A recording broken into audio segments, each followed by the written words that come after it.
All right, everyone. Welcome. Happy New Year and welcome to level 2026 of this weird, wild, cosmic game we're all playing.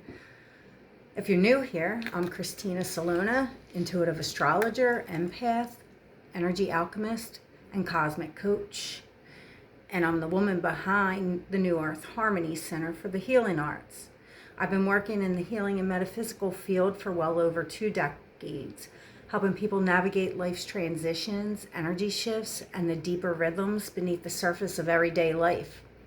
And I've lived through enough cycles and existential side quests to know that nothing moves in a straight line and that timing is everything, friends. I'm also the creator of Tales of Lunacy. That's my lunar forecast for every new and full moon astrology energy updates. These forecasts aren't about predicting your future. They're more about understanding the energetic weather, and you can subscribe to that for free on my website. At the heart of my work is also helping people live in rhythm rather than resistance.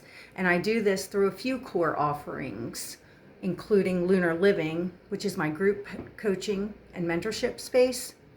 I have Wisdom of the Woods, which is a 3-part healing experience that combines astrology with in-person energy healing sessions right here in my New Jersey studio.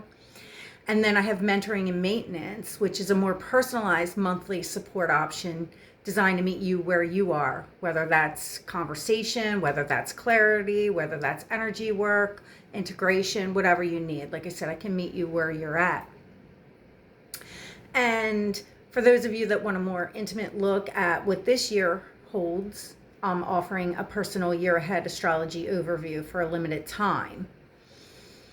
However you arrived here, whether you're brand new or you've been walking this path with me for years, I'm glad you're here. So let's get into 2026.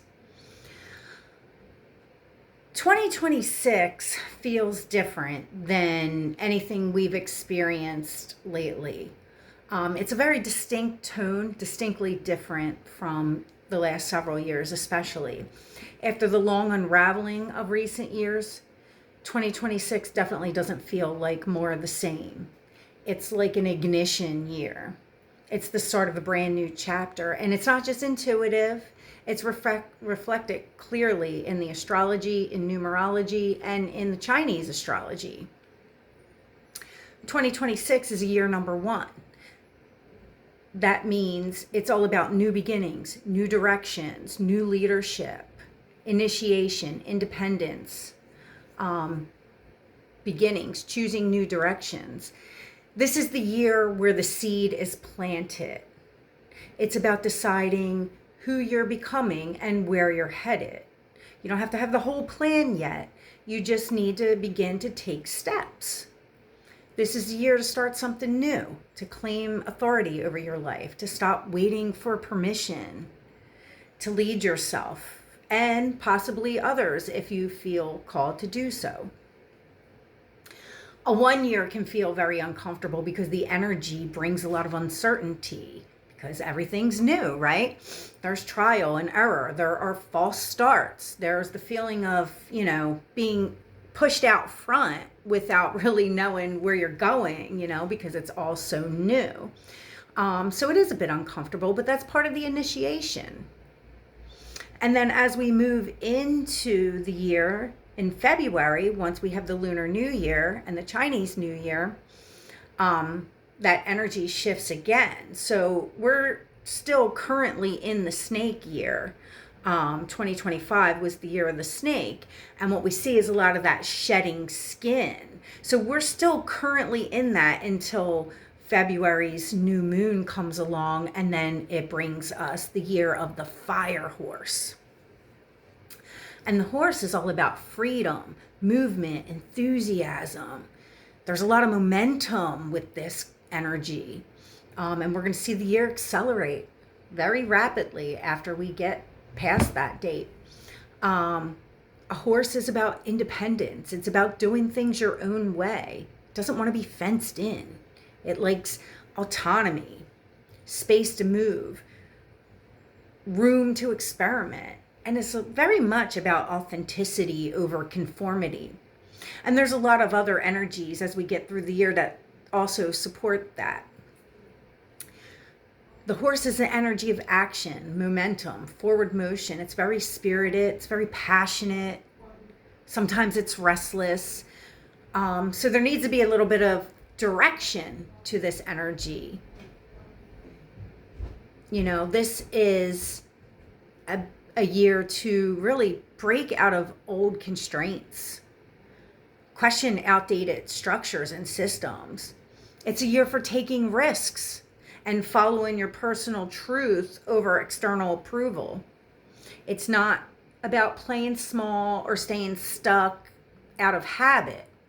This isn't the year for that. Like I said, it's going to be a lot of forward movement.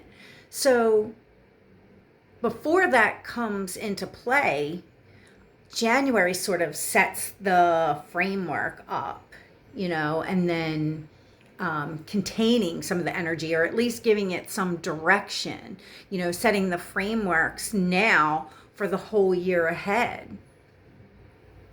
While January is a bit more serious and deliberate, it's really got a lot of heavy Capricorn energy. So it sets the bones, like I said, and the framework for the year ahead.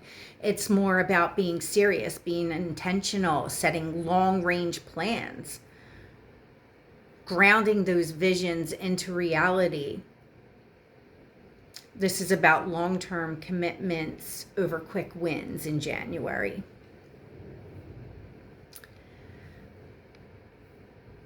So as we get into the first week of January, we have a lot of big ideas and intuition and practical planning.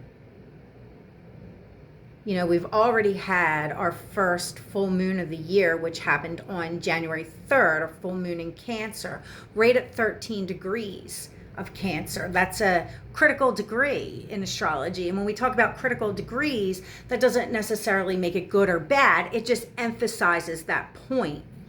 It was also interesting that was the same degree of the U.S. sun in the chart for the U.S. So this would bring the U.S. out front, something revealing, something culminating, a turning point in things. And, there's a lot happening there.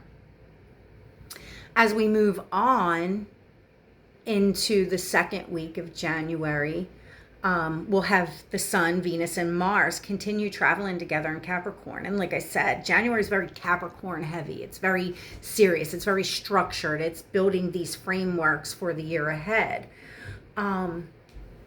This is all about reliability, maturity, shared direction. This brings into play romantic partnerships, business relationships, and agreements of all kinds. Being evaluated like, does this stand the test of time? Is this the direction I want to take? Venus and Mars together is about initiating new cycles and sort of like a relationship reset of the relationship templates. What's acceptable? Can this last? Is this for the long term and the long haul? It's very much about steady, sustainable growth as we get into the month. As we move on into the third week of January, that Capricorn stellium continues. There's a focus about honesty. As the sun and Mars square off Capricorn, this can really irritate some of our sore spots. It's a little bit of putting salt into the wound, but it also brings awareness to these things, to these uncomfortable vulnerabilities that we have. Mercury will oppose Jupiter, and this is opening the door for bigger conversations, particularly around feelings, responsibilities, and things like that, getting honest about things, and it can be a little bit uncomfortable. Then on January 18th, we'll have our first new moon of the year. That's in Capricorn in the later degrees, 28 degrees, 44 minutes of Capricorn. I like the Sabian symbol for this new moon as well. The Sabian symbol is a woman reading tea leaves. And this seems to speak to using intuitive strategy and planning. planning with wisdom and foresight, realism, setting clear intentions and goals. And again, these solid frameworks. So if you haven't done your New Year's resolutions yet, wait until the new moon. Seed those intentions for the year ahead. Okay, and then as we get into, the fourth week of January here, that's kind of like a week of intensity. We have the Sun, Venus, and Mercury meeting up with Pluto that week, okay? So this is transforming heart, mind, focus, and will. There's going to be some profound realizations, intense conversations, and uncovering some uncomfortable truths, really, that are coming up at this time. And then as we get into the last week of January ends with one of the most significant shifts of the decade and, quite honestly, of our lifetimes. It's a once-in-a-lifetime event. Neptune enters Aries. This begins a whole new 14-year cycle. This is on January 26th when that happens. Like I said, this is once-in-a-lifetime energy. We had a little taste of this, or like what I like to call like the trailer or the sneak peek, for a short time in 2025 as Neptune dipped its toe into Aries. Now, not only is this significant because it's a new 14-year cycle when Neptune changes signs, this is significant because it's moving from the very last degree of the zodiac into the very first degree of the zodiac, okay? So that's a big transition when we go from the very end of something to the very beginning of a cycle. So Neptune is one of the slowest moving planets. It has a 165-year orbit, so it spends about 13 to 14 years in a single sign. So when it changes signs, we're not talking about just like, some mood shift here. This is a generational shift.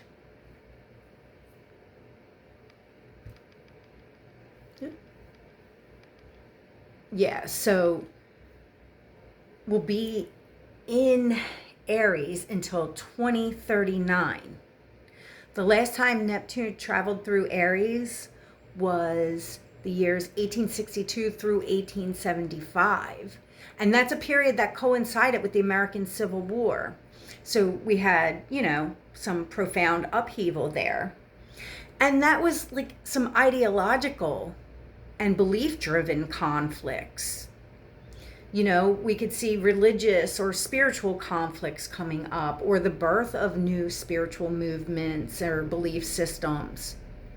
We could see pioneering develops in chemistry and medicine, because that also happened the last time Neptune was in Aries.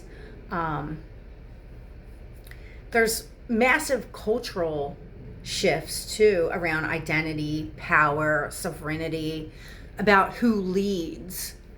There's a lot of fire and water symbolism here. Maybe there's some kind of acceleration in certain industries.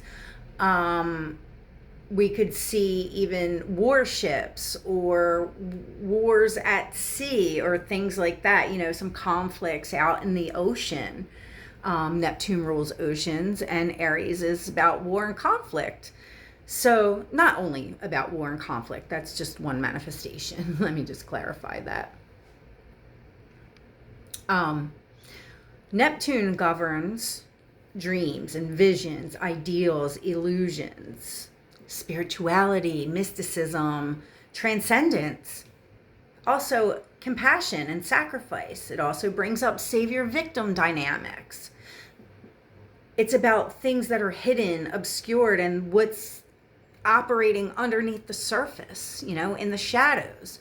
While Aries is about identity and selfhood, about your willpower and intent, action, initiation, and leadership. Fire, force, courage, assertion. This is all Aries energy. It's very masculine, the masculine principle. Not gendered. Everybody has, a feminine and a masculine principle within. So with Neptune moving into Aries, this is very much about spirited will. This is the ignition of a new vision, a new collective vision. Could also be a battleground over whose vision is being implemented.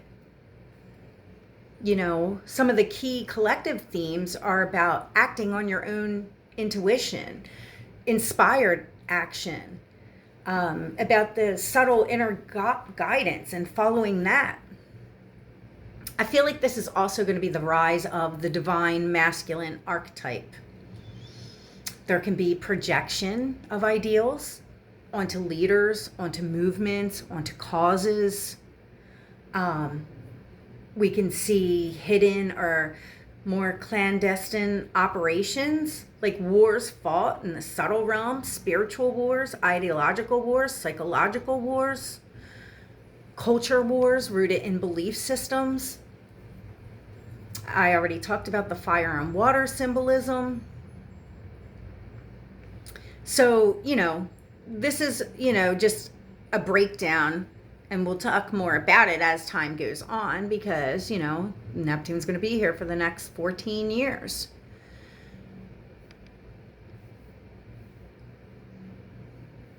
So, oh, and I wanted to say the very next day, January 27th, so the next day after Neptune moves into Aries, we have this other powerful combination with Mars conjunct Pluto in Aquarius. And this brings a lot of power, even power struggles, movements can mobilize under this, networks can shift at this time. It's like the force of the people, the will of the people, power to the people.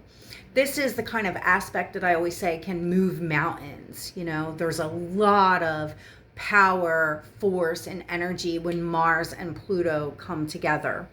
So interesting that that aspect is in play right as we have this other major shift with Neptune into Aries. So just keep your eyes open at that time.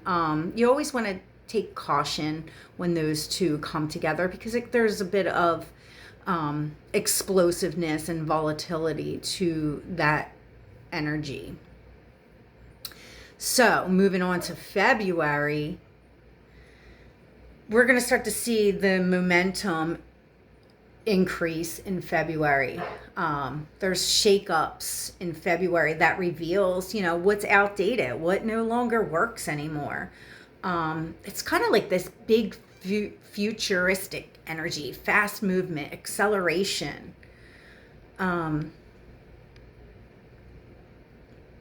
Yeah, we have February opens with a Leo full moon on February 1st, and that's a big one.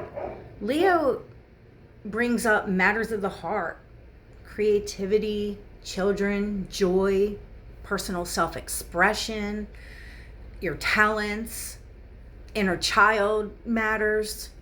There's something coming up with this full moon that wants to be seen, wants to be acknowledged. And really, across the sky, there's a strong Aquarius emphasis at this full moon too. So there's like a face-off between personal passion and like the collective or a more future-oriented vision here, as there's the stacking of energies with Mercury, Venus, Mars, Vesta, and Pluto all in Aquarius across the sky from that first full moon. It also looks like there will be some type of adjustment or tweaking to your relationships to bring them more in line with your heart, more in line with who you really are. You know, and that's been an ongoing theme for several months with relationships. You know, they're getting the once over there. February 3rd, Uranus stations direct for the next few months. And then on the 5th, on the 8th, we have a Venus-Uranus square. This can bring some shakeups and breakups. to your relationships, to love, also to finances. Venus also can rule finances. So just to keep that date in mind there. And then as we get on to the second week of February, there's a little bit of softening and deepening because Venus will move into Pisces. She's very strong there. She likes being in Pisces. This can be very creative, glamorous, emotional sensitivity at this time.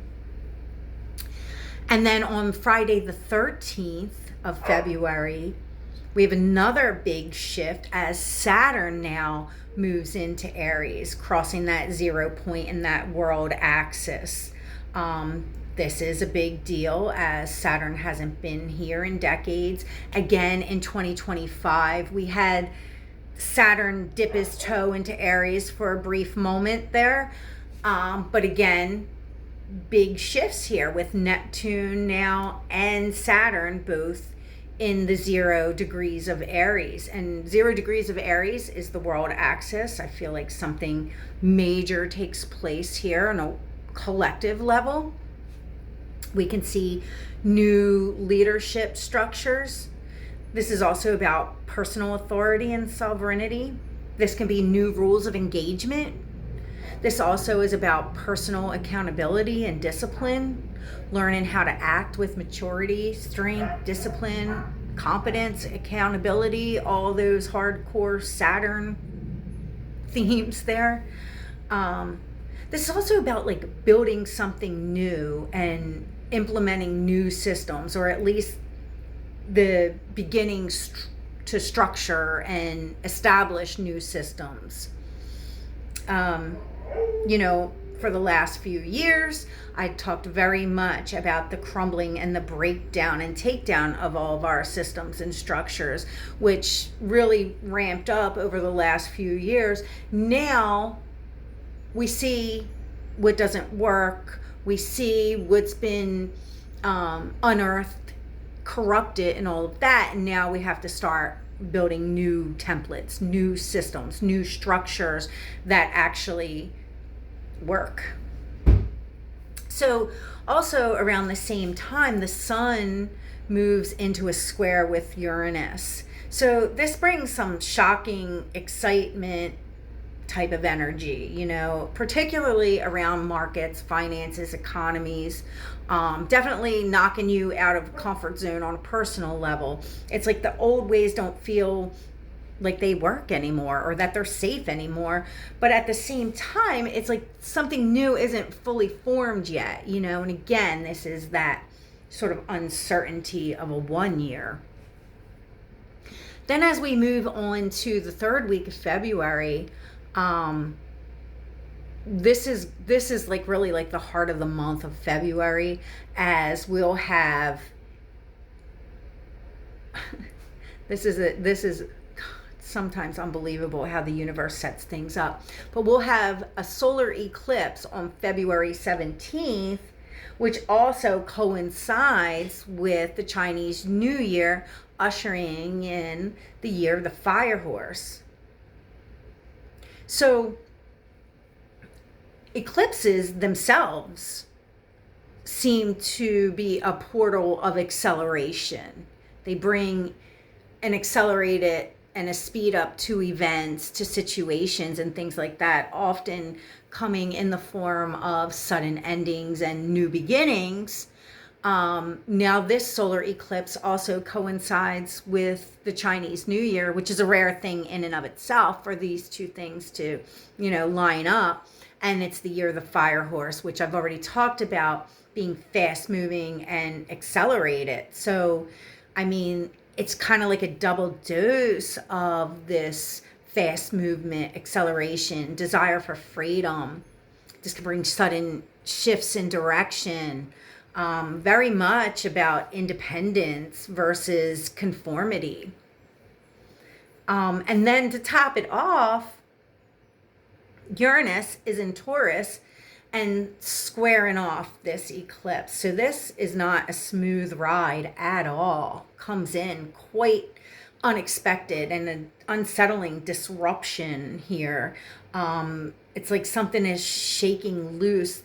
Patterns are being broken and disrupted at this time. What I always say around eclipses is give yourself some space and some grace during the eclipse portal. It's about a 2-week window or so, because things do come up suddenly. There are sudden endings, sudden changes of direction, sudden new beginnings. So again, you want to give yourself some space and some grace at that time. And then at the same time, at this eclipse, we still have Saturn and Neptune sitting at that Aries point, that 0 degrees of the world axis. So it's very rare and powerful energies at this time.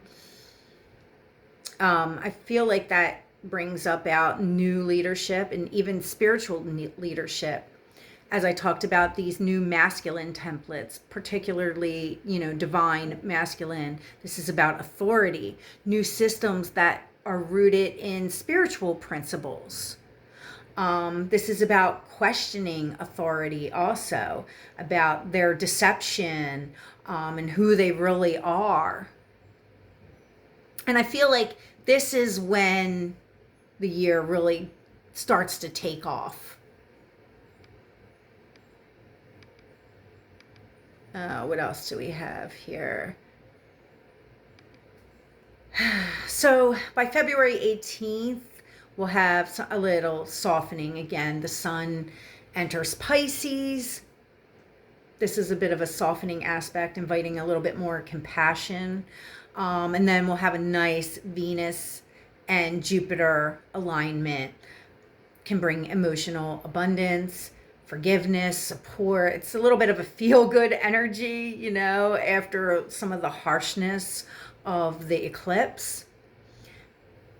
It's one of the luckiest aspects you can have when Venus and Jupiter align. And then as we get into the last week of February, there's a little bit of volatility and disruption that continues. We'll have Mercury retrograde this last week. So late February asks for some caution. Okay, we'll have Mercury stationing retrograde February 25th, 26th, depending on where you're at in the world, all the way through March 20th. Okay. So obviously, when Mercury goes retrograde, and especially in Pisces, it's a time to reflect, revisit, review, always with Mercury retrograde. In Pisces, it's like the clarity isn't immediate. This is really like kind of going within. Messages can be confusing. Information can be confusing. Your intuition can be high, but the facts might be a bit blurry. It's Mercury in Pisces sort of blurs the lines there. February 27th is a volatile day, as we have Mars in Aquarius squaring Uranus and Taurus. We can have break-ins and breakthroughs at that time. This is a very combustible energy, very volatile influence here. Disruptions, shocks, interruptions. I think we could see interruptions like in the digital realm. There could be some financial instability, disruptions, or break-ins having to do with like digital finances, financial institutions, financial instability. Definitely a day that you want to use some caution. You want to take care when you're driving, operating machinery, working with electricity or anything like that on a day like this, okay? And then we have the month closing with a Mercury and Venus conjunction. So this is aligning heart and mind, at least. This can be a creative aspect where your creativity is just flowing, whether you're working, with any kind of art, like music, poetry, photography, anything where your imagination is taking off and being stimulated. Conversations can feel at least a little bit soothing at this time. So, like I said, February gets off to a pretty pretty exciting start. I feel like that's like the ignition point of 2026. So use January to form your frameworks, the things you want for the year ahead, because once we get into February, it's going to really accelerate and move quickly. Now, March is a little bit of like a liminal space. It's a little disorienting and deeply intuitive. We have these old timelines that seem like they're dissolving and new systems that are forming, but it's sort of subtle. It's like underground, sort of. March feels like it's like in between worlds in a way. And we're still in the eclipse window as March gets started. So it begins quietly. It's almost like the universe gives you a couple of days to sort of catch your breath. You might be reeling from the volatility of February and the eclipses of the eclipse in February. We're still in eclipse territory in March. March 2nd, Mars enters Pisces. So Mars has about a 2-year cycle, so it hasn't been in this slice of the heavens in nearly 2 years. And so it seems like actions are more happening behind the scenes or under the surface. Or maybe your motivation feels like it sort of took a dive, or it's scattered in a way, like you've lost your way and you don't know, what your next steps are.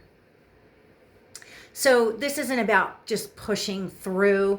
This is about moving with intuition or making those subtle moves. Then March 3rd, we have the full moon lunar eclipse in Virgo. This is a South Node eclipse, so it's deeply tied to the past. There's a culmination and a clearing that's happening at this time. Of course, Virgo brings attention to health, work, service, your routines, efficiency, how you manage your everyday life. Secrets can surface at this time too. And old systems seem to like reach their limit. It feels like that it's like, that it's like, oh, this is the way it's always been done. And that no longer works. That no longer suffices anymore. Like you can't go on that way anymore. Pallas is especially prominent with the sun at this time. So Pallas is about pattern recognition and like seeing the bigger picture, the whole system, not just the parts. She also bridges logic and intuition, which is very fitting with Pisces, Virgo energies. She's able to move between realities. In fact, Demetra George describes her as capable of healing in the spaces in between. And that's going to be very much part of this eclipse. This eclipse, I feel like, can bring insights around new healing modalities, subtle energy work, somatic practices in martial arts, Tai Chi, or any kind of like movement-based healing. I think we can see some medical or technological breakthroughs at this time. A recalibration of the cellular and nervous system at this time. And also raising awareness having to do with toxicity, poisoning, detoxification, and purification. And also medically, because we have natural healing versus pharma type of thing here with the Virgo Pisces polarity. The Sabian symbol for this new moon is a powerful statesman wins to his cause a hysterical mob.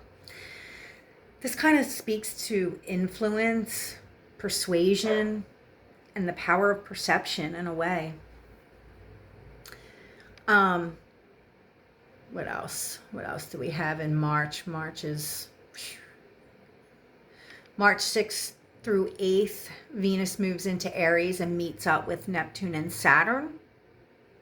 So again, starting new cycles having to do with relationships and money. There's like a new vision that begins forming at this time, but it has to align with purpose, identity, fantasy, illusion, ideals, responsibility, all at the same time here. As we move on into the second week of March, we'll have a nice, early in the week, a nice Mercury and Jupiter alignment here, helping you to articulate your feelings. There's a sense of feeling supported, whether that's emotionally, spiritually, energetically. Of course, Mercury and Jupiter, this is like big picture thinking, optimistic and positive thinking. This can bring opportunities. Then Venus hits up Pluto. And this is really about getting clear on what and who you want. This can bring transformation to some of your friendships, social circles, social networks. And it's also brings attention to like what and who you're drawn to, or what and who is drawn to you. By midweek, we'll have Mercury and Mars conjunct in Pisces. This can bring a bit of sharp words or undermining words, undermining conversations, some passive aggressive, subtle digs, or even emotionally charged conversations. All right, and then moving on into the third week of March, we have March 18th brings us the Pisces new moon at 28 degrees. Again, another critical degree as we're into these later degrees of a sign. The Sabian symbol for this is a prism. And I really like this one because what is a prism? It's refracting light. And that sort of, to me, looks like, the many... the light spectrum and the many possibilities, your perception of things. I feel like also Uranus is favorably aligned to this new moon. This seems to be like awakening senses that are coming online and integrating them with intuition. On another level, there can be changes to values, finances, self-worth, resources, but things seem to flow a little easier. We'll also have Venus now in Aries, squaring Jupiter in Cancer. This can definitely stir up some big feelings.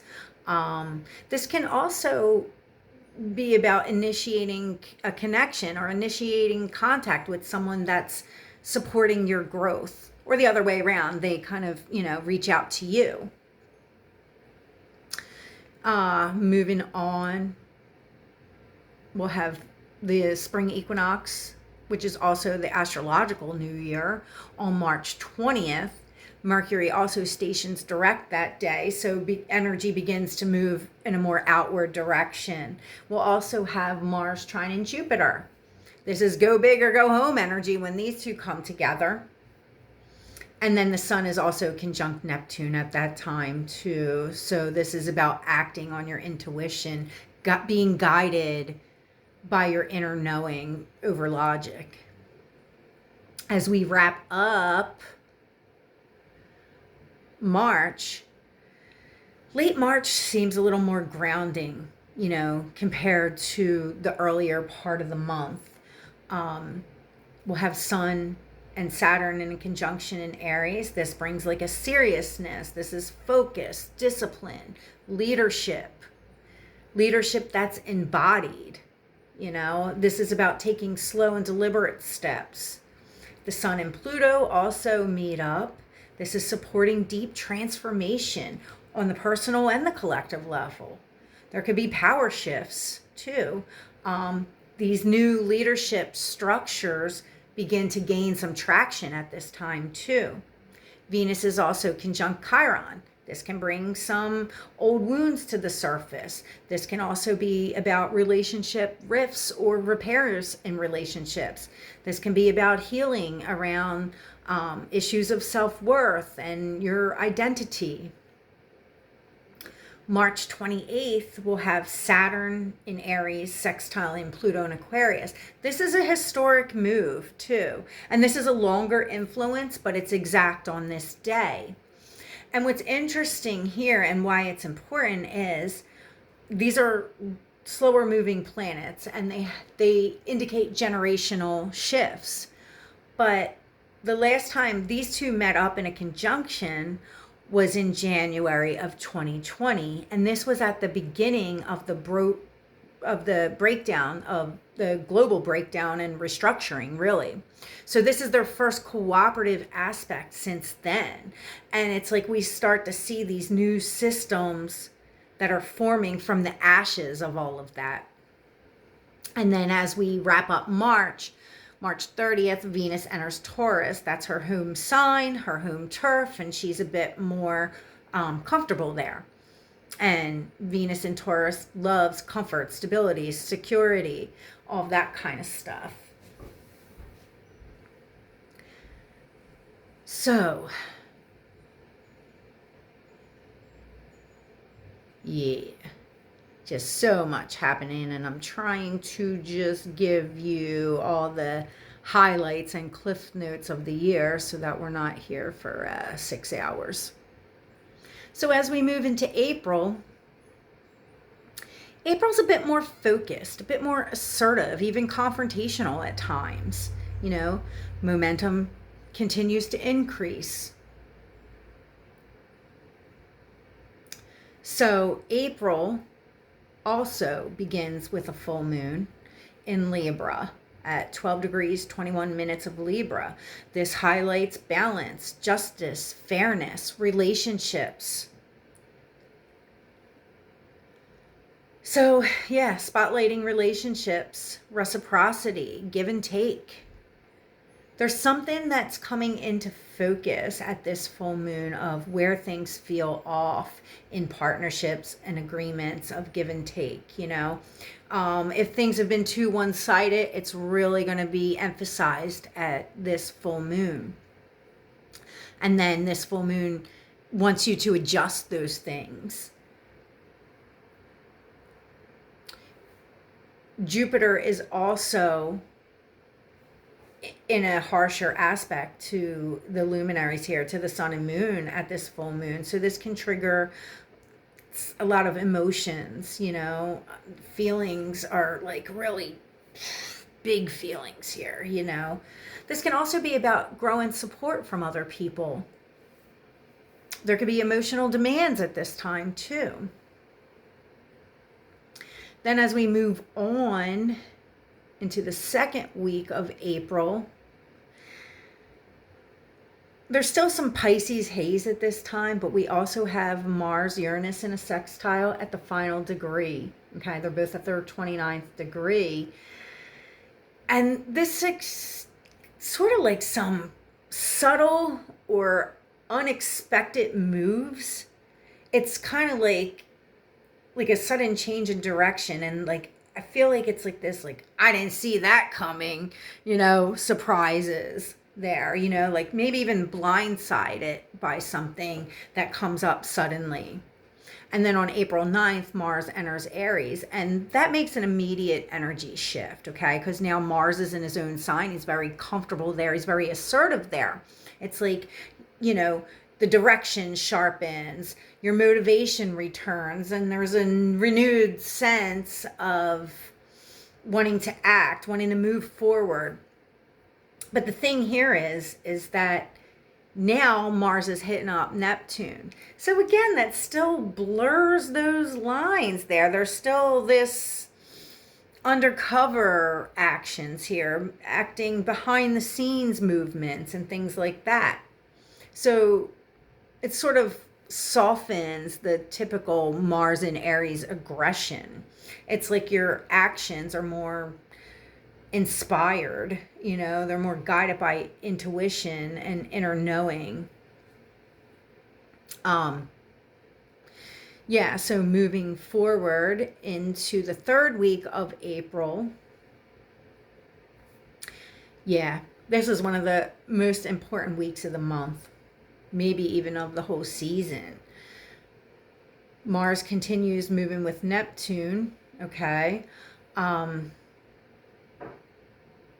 What else do we have here? Yeah, there's still a little bit of undercurrent of uncertainty at this time. Not everything is as straightforward as you want it to be.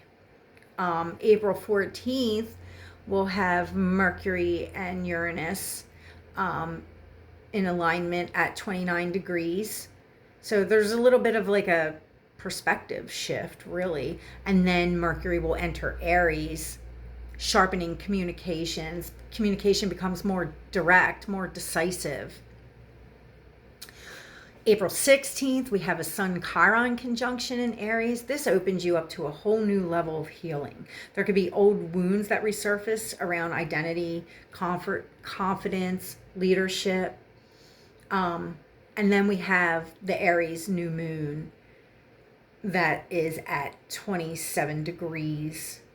Chiron is very prominent at this new moon. I feel like this is some kind of initiation, some sort of portal energy here. It's like there's a doorway, there's an opening, there's a way through.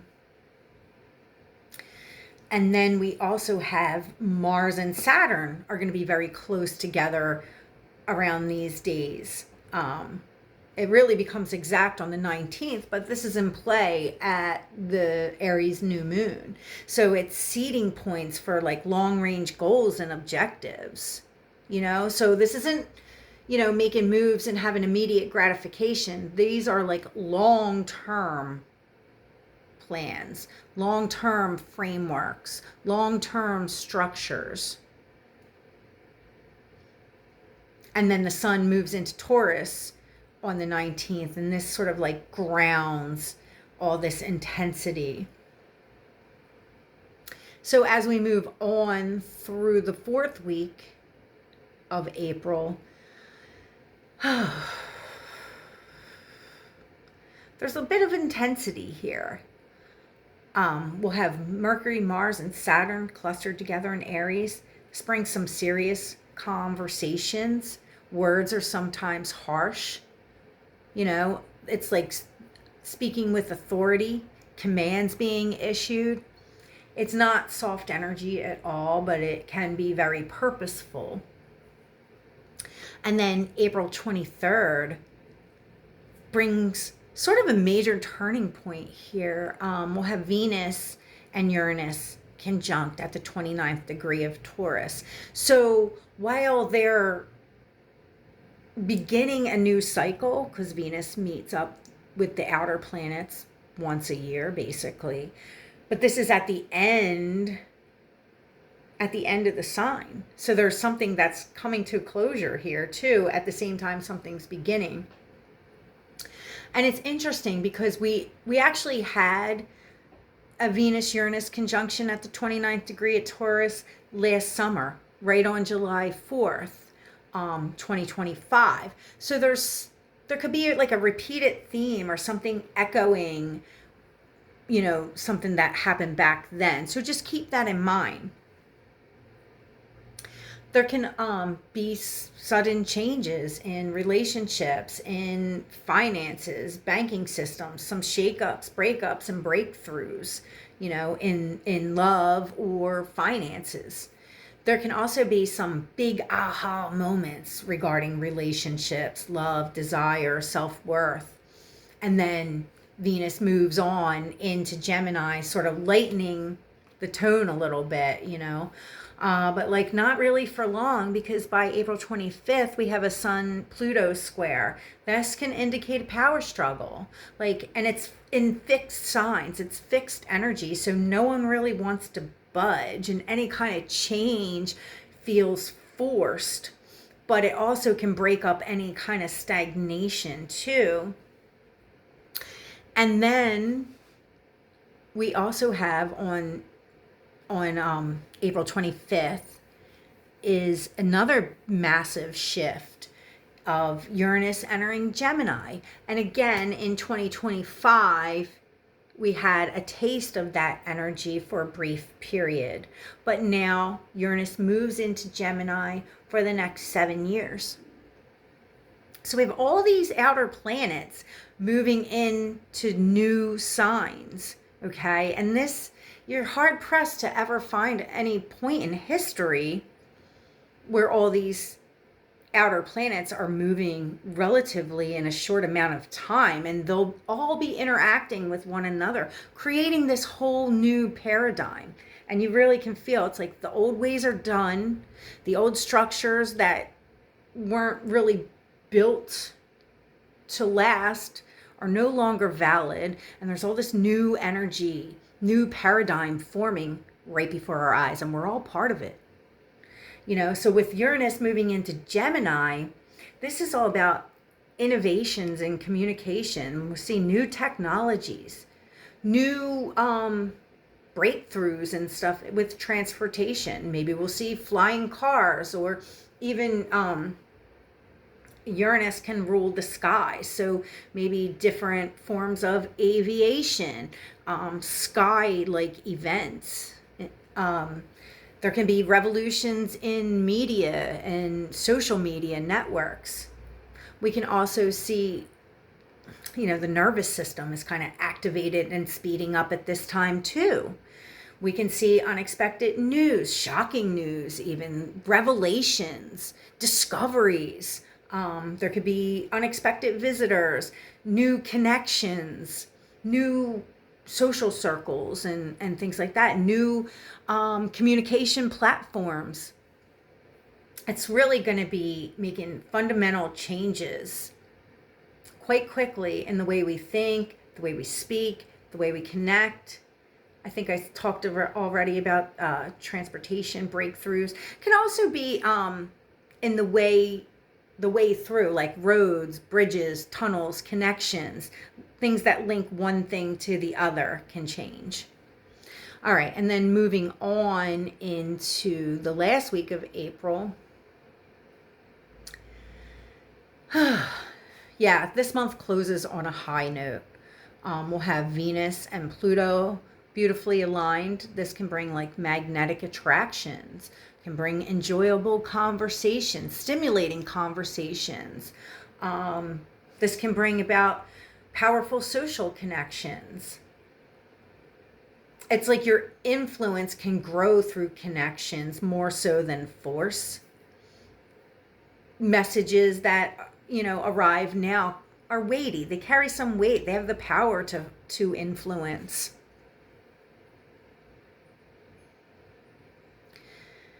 And then as we get into May, so May, there we go.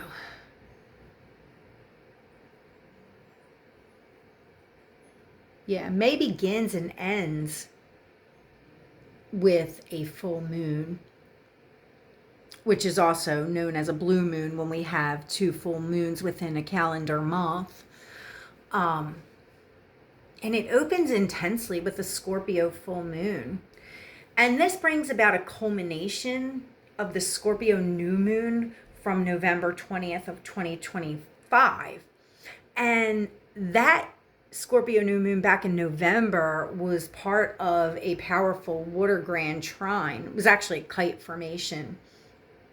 So this full moon sort of feels loaded and not really like a standalone event. Whatever began at that time with this powerful water grand trine, which brings a lot of intuition, a lot of deep feelings and stuff like that. Whatever began then now comes to a head. And Scorpio is good at exposing what's been hidden. Any kind of emotional entanglements, financial ties. It's linked to intimacy, trust, any kind of psychological undercurrents. And I'm sure there were many at the time with that water grand trine. This also is in a wide trine to Jupiter and Cancer. So it can bring emotional growth, support. There's intensity because Pluto is squaring this full moon as well. And then as we get into the second week of May, like the pressure really starts to build. There's some assertive emotions. it week 2 seems to ramp up the emotional intensity. We'll have Mars in Aries squaring Jupiter in Cancer. This can really aggravate and inflate things. It's like really speaking bluntly about how you feel. It's like, oh, tell me how you really feel. Well, I will, and you might not like it, and I don't care. That's the kind of energy that we have here. So in some ways there can be some hurt feelings. In other ways it can be very motivating. There can be rapid progress and advancement in some ways. There can even be, like, on another level, a lot of physical activity, especially in the home projects, doing like the heavy lifting type of thing to get things done.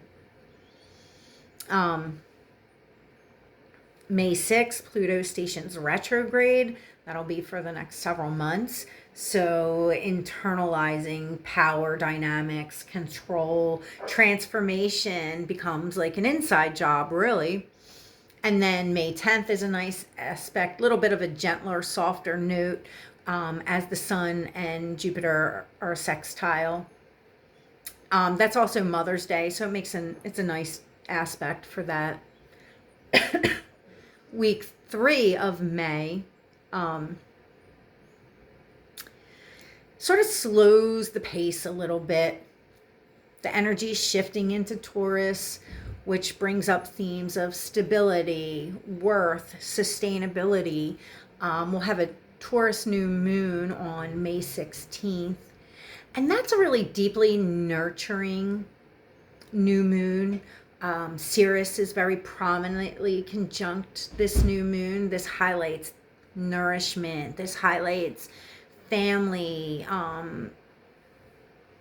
extended family connections, tribal feelings and connections. This could be about mother and child bonds.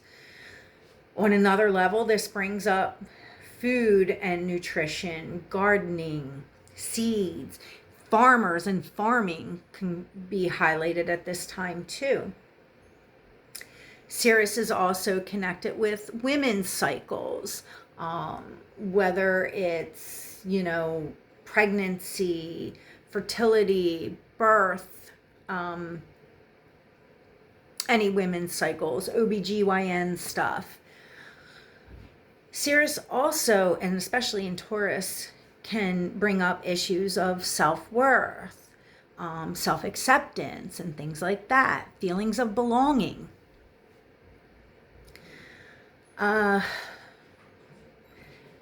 the same time, we're going to have Mars conjunct Chiron in Aries. This can initiate a new cycle of healing, whether it's on the physical, emotional, energetic levels.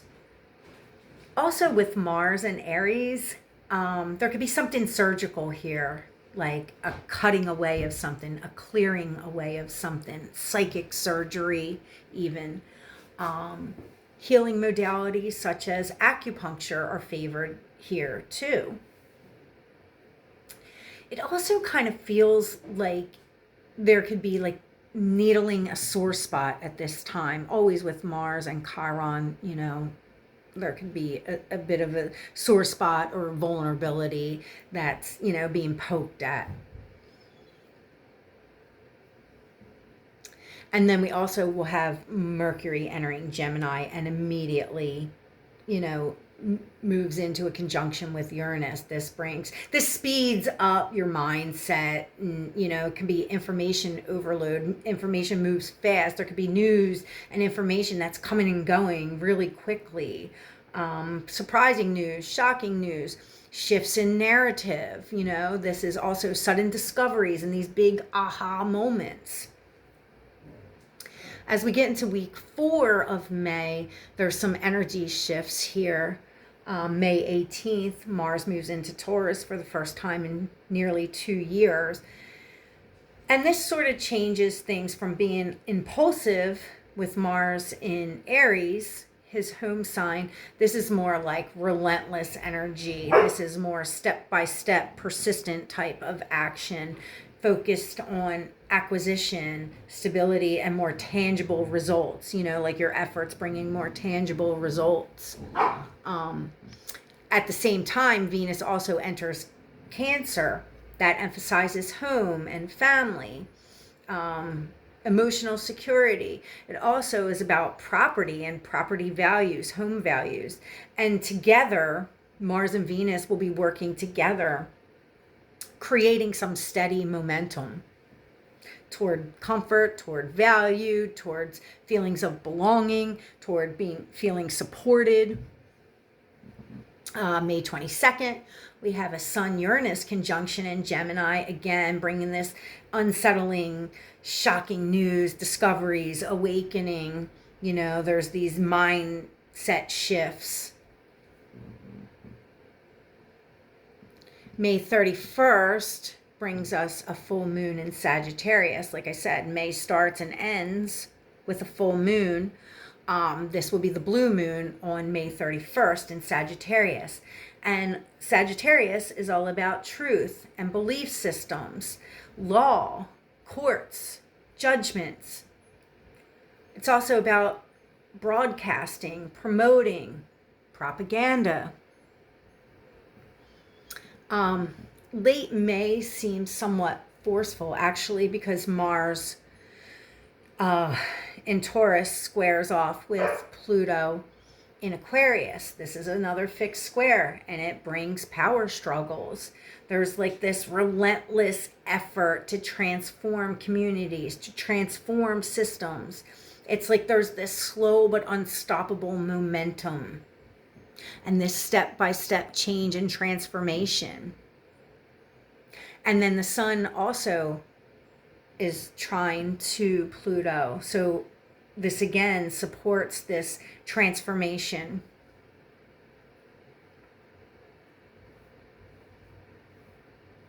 And then we're moving into June.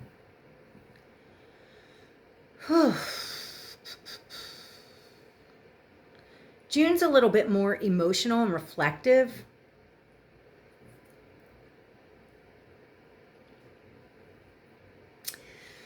June,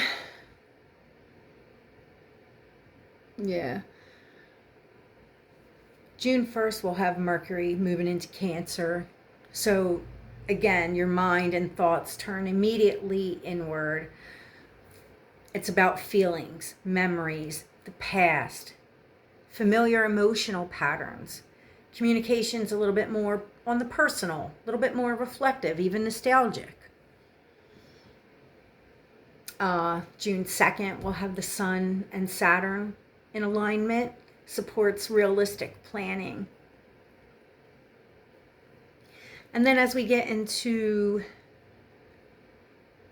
the second week of June, June 9th is definitely a standout day and pretty much one of the luckiest days of the year. Write that one down, as Venus and Jupiter are conjunct in Cancer. Venus and Jupiter together are, this is like big love, big feelings, even big money at times. This can even increase property values or increase like support, like you have growing support, and these supportive people show up, supportive relationships. It can even be about relationships that are beneficial to you, help you grow in some way, or present some kind of opportunity through another person. There can even be financial opportunity at this time. So like I said, that's one of the luckiest days of the year. That said, the same day we have a Mercury and Saturn square. So it kind of dampens it a little bit because, Mercury and Saturn together could be a little bit of negative thinking, some more sobering thoughts, serious thinking. This is about realistic plans too. So it's not necessarily meant to spoil the joy. It's just meant to ground you a little bit more too. June 12th and 13th, we have Venus squares Chiron. This can be a day to schedule any kind of healing sessions. It can also, again, needle some of those wounds around home, family, belonging, feelings of self-worth, of being enough, all of that kind of stuff. June 14th brings us a new moon in Gemini at 24 degrees. This is a bit of a mindset reset here.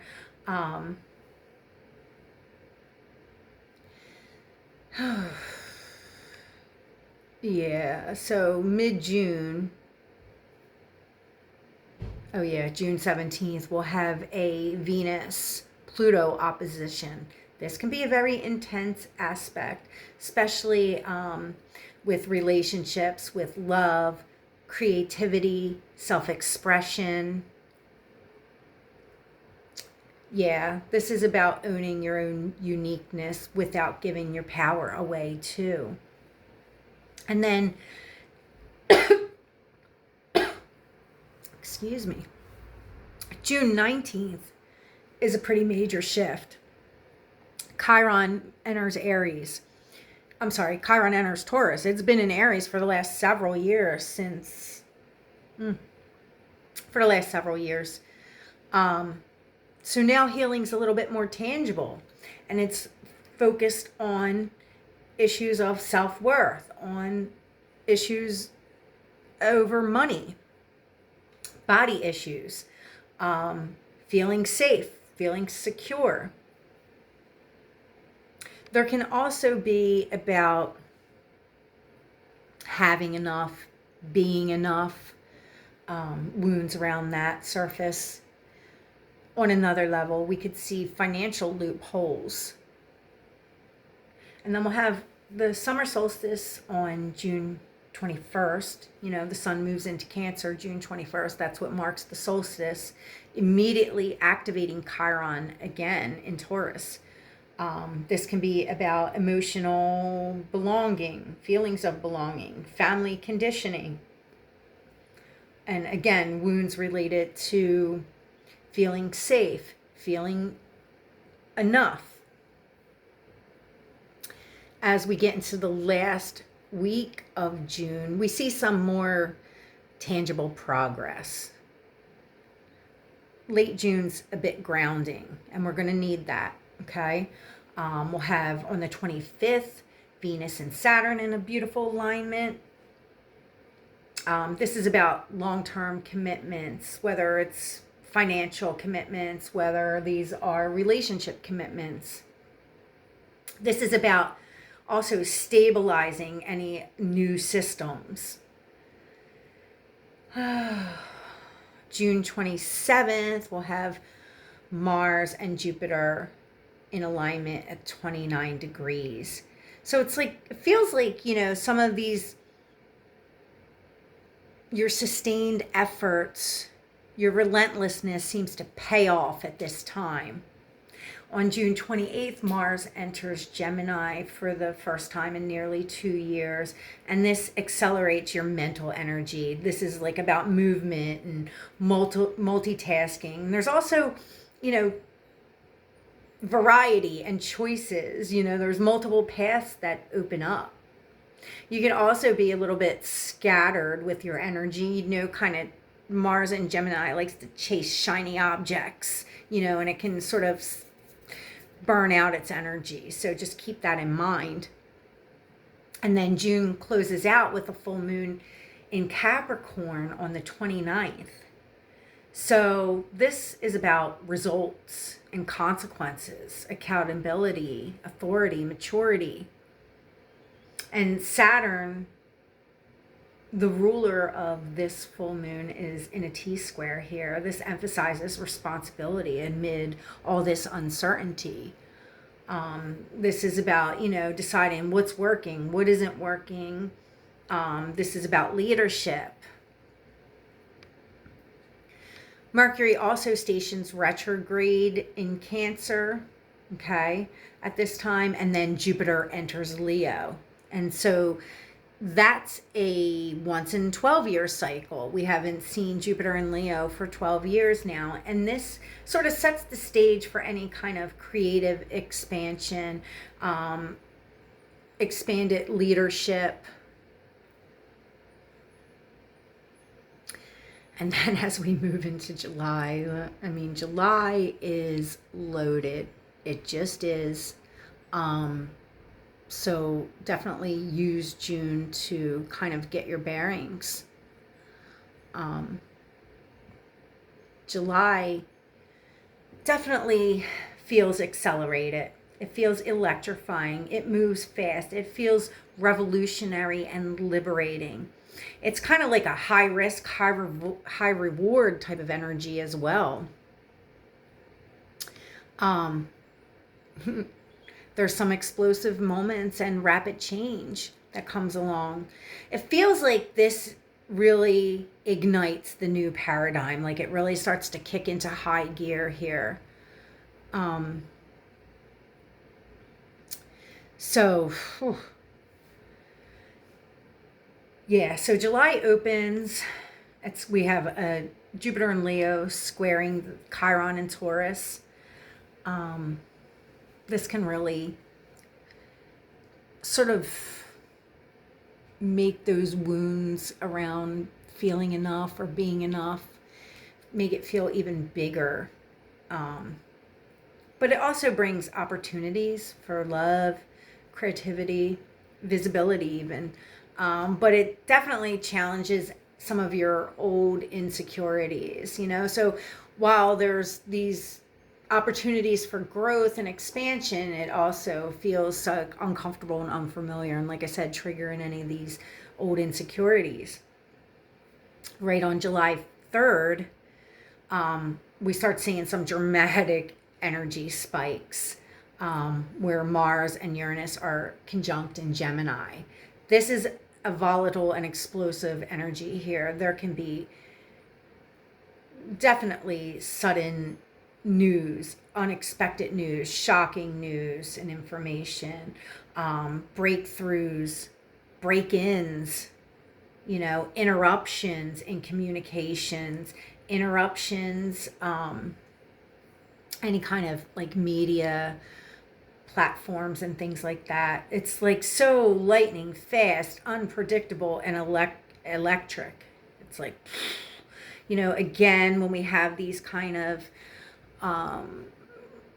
these two energies coming together, you definitely want to use care and caution when you're driving, when you're operating machinery, when you're working with electricity, anything like that.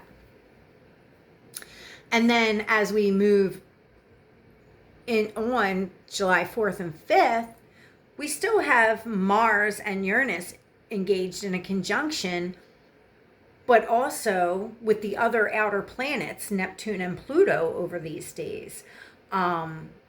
So as I said before, we have Uranus, Neptune, and Pluto, which are social shapers, and they're generational planets. They're all operating and in the new signs, and they're all working together here. Well, Mars comes in and sort of kicks it into high gear and activates things. And, you know, there's a lot of unsettling energy at this time. And it's sort of like you need to act more on your intuition, but things aren't clear. You can't really see where you're going, but it's happening so quick. This is revolutionary actions, you know. We can see, like I said, changes in communication. We can see these collective movements and causes really start to accelerate and gain traction and move quickly. These collective movements definitely see, like I said, changes in communications platforms, media, social media.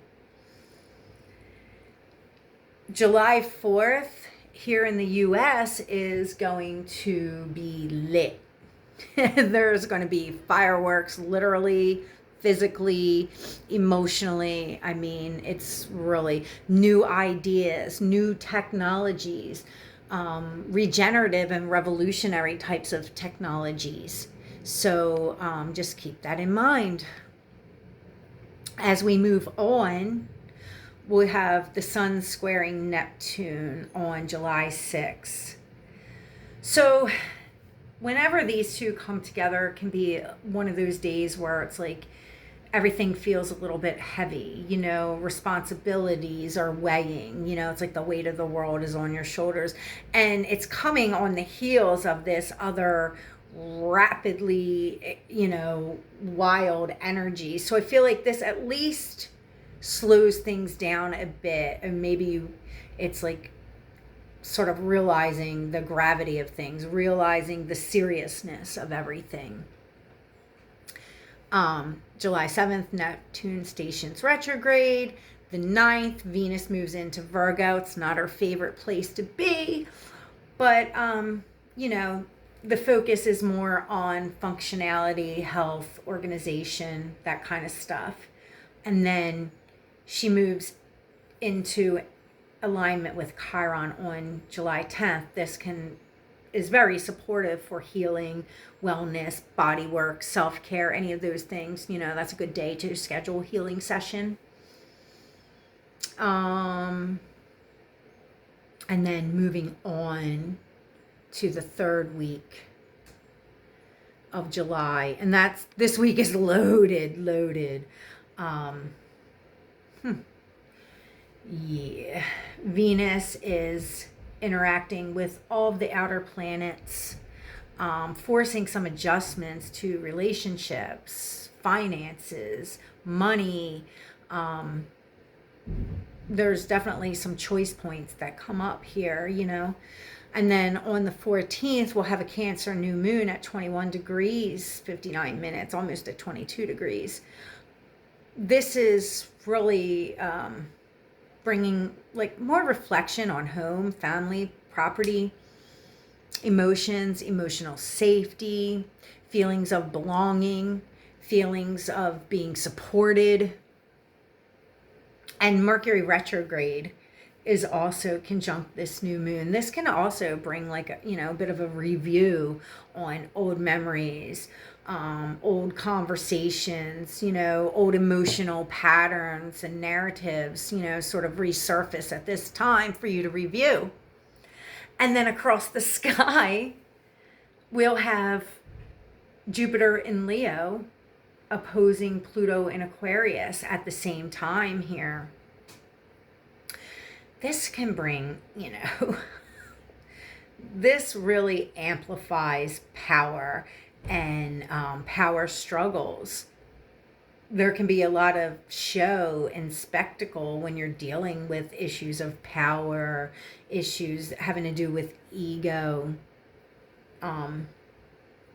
This can also amplify like authentic self-expression, or maybe, some of your true essence and your creative power.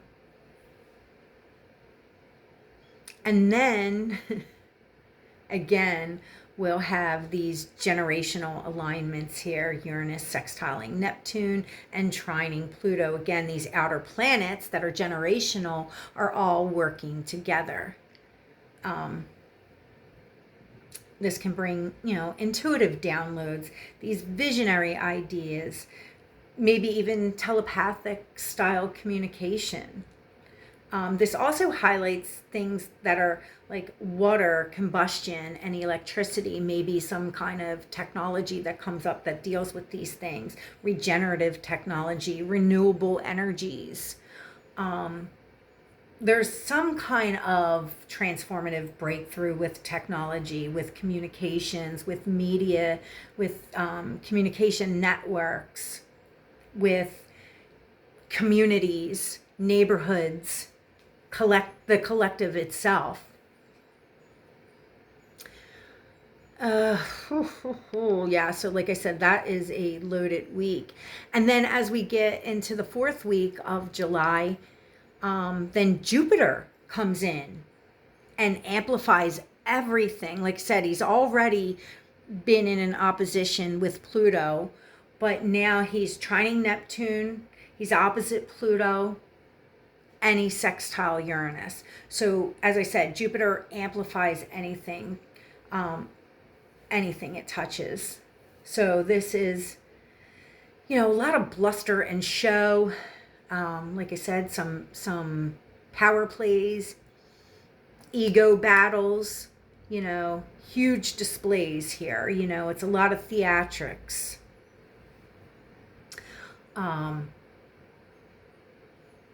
There's Jupiter with Neptune. This sort of fuels any kind of visionary, creative power, faith. You know, this can definitely feel like faith and intuition. It's a nice fire trine here. And then when Jupiter aligns with Uranus, this sparks innovation, excitement, there's opportunity, there's innovation, there's rapid advancement. You know, so like I said, July is just whoosh, off the charts. It's very magnetic, it's expansive, it's, you know, it brings up leadership, it brings up creativity, it brings up risk and speculation.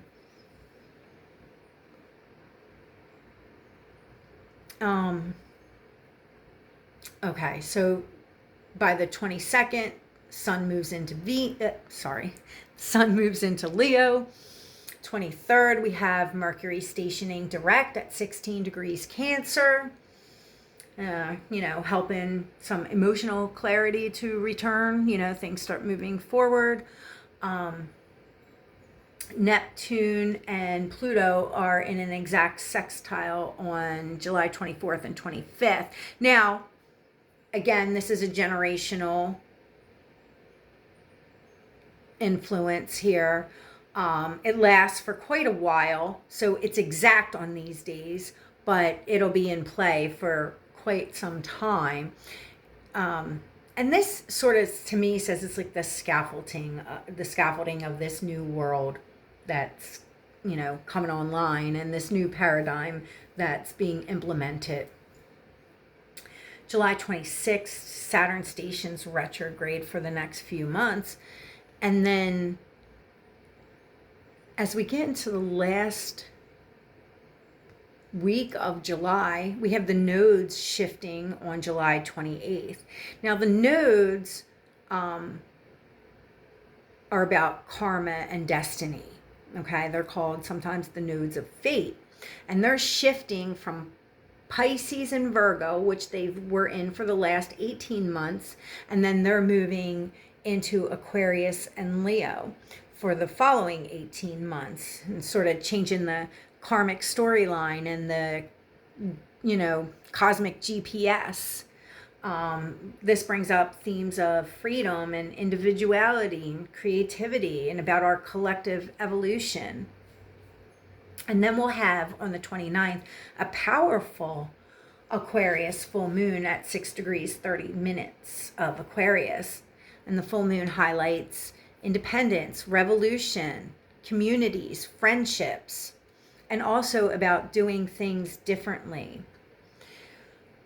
It's interesting that Pluto and Juno are conjunct at this full moon, kind of signaling fated changes in relationships and contracts and agreements.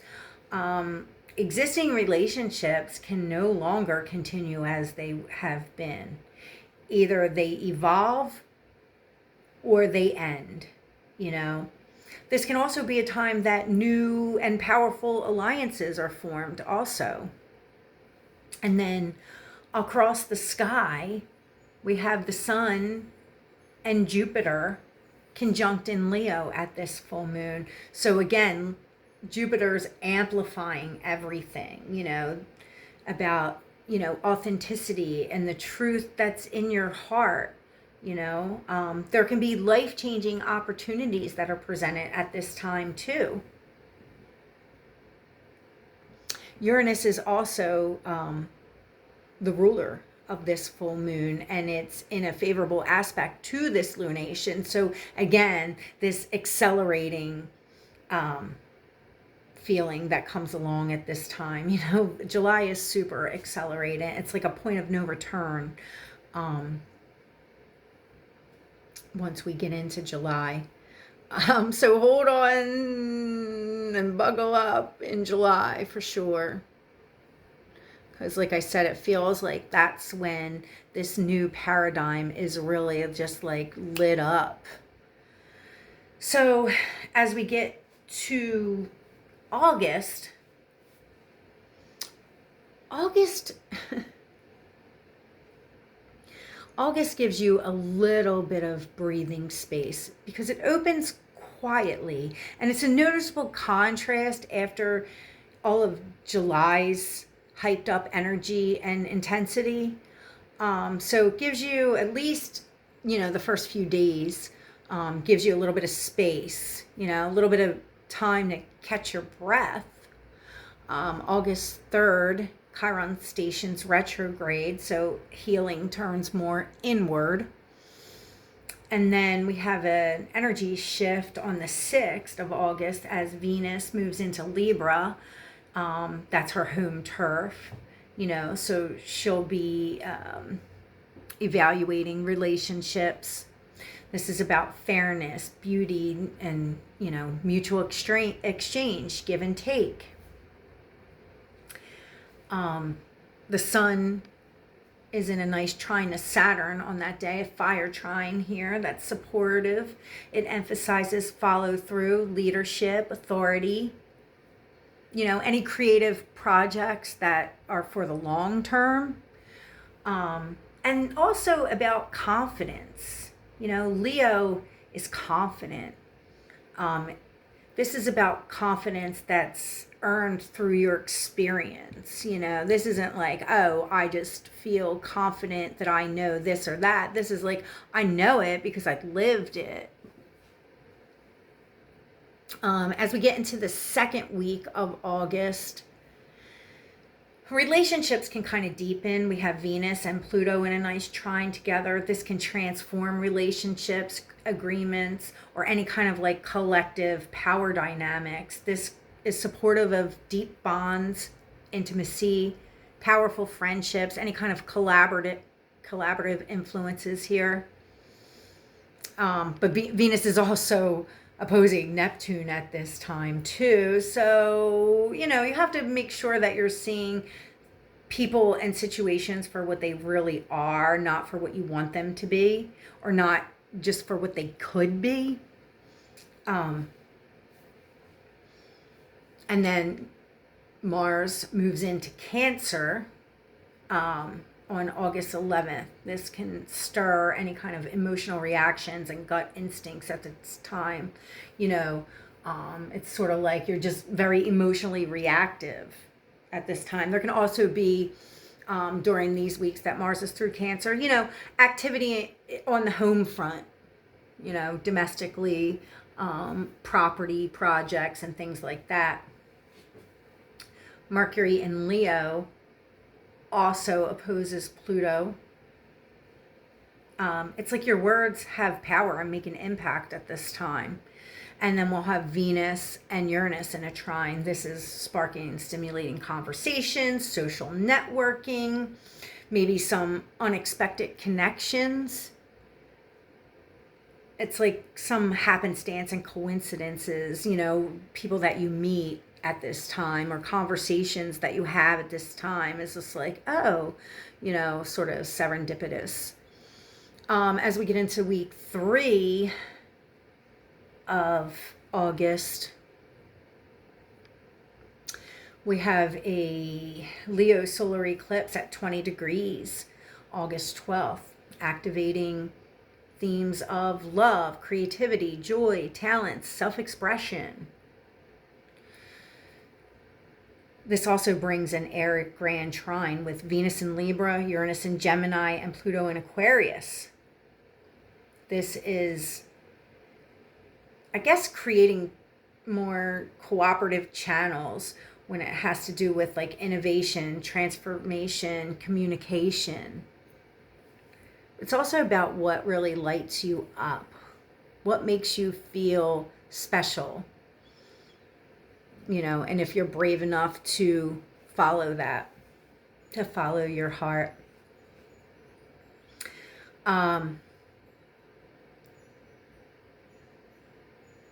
August 15th, we have Mercury and Jupiter conjunct in Leo. And this is very expansive energy. This is about big picture thinking and being optimistic, willing to take a risk, having the confidence to put yourself out there, to put your ideas out there. This can also bring up anything to do with publishing, writing, broadcasting, storytelling, putting those ideas out there. Our last week of August brings us a lunar eclipse in Pisces. We have the lunar eclipse at 4 degrees 54 minutes of Pisces on August 27th. And it's a north node eclipse, so this is tied to the future. But because it's a lunar eclipse, it seems like it's like emotional, it's revelatory, and it's dissolving some old patterns as well. There's a lot of complex astrology with this eclipse too.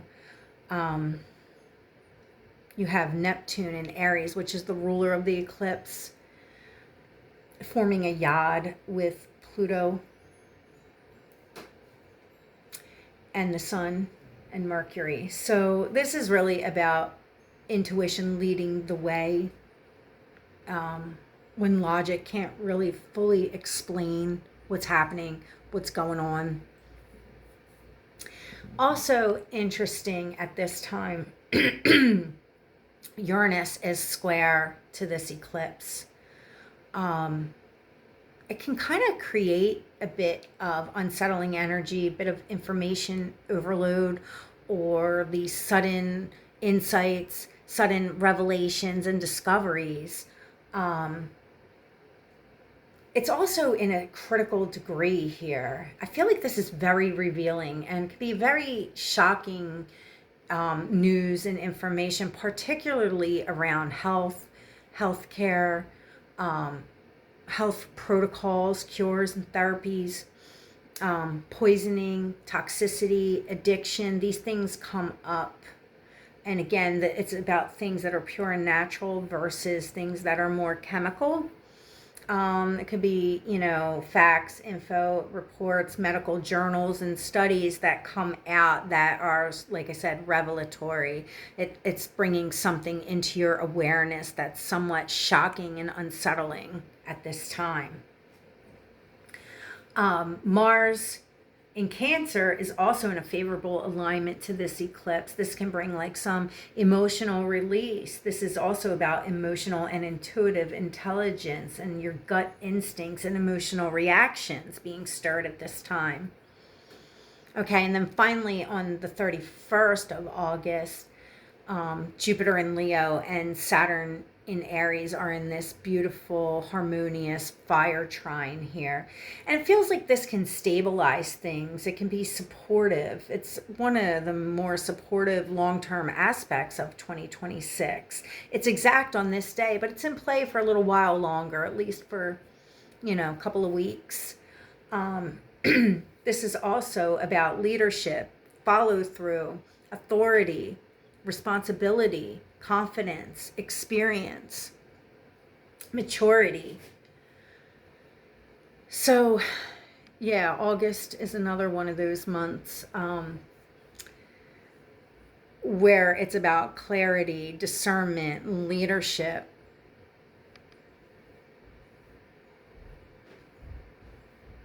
And then as we're moving into September, September seems more like a month of refinement and correction. It's a bit more focused, but practical as well. It's about fixing and correcting things that aren't working. It's also about system optimization and efficiency. So, September kind of opens with a bit of pressure. On the 1st of September, we have Mars in Cancer squaring off Saturn in Aries. And again, anytime these two forces come together, especially in a square, there's some frustration and impatience. It's like Mars wants to move and Saturn says, not so fast. So there's a bit of it's like you're hitting some resistance. It's like there's emotional reactions that is like, again, hit some resistance, and limits. Deep breaths, one step at a time. Things aren't going to move as quickly as you want them to.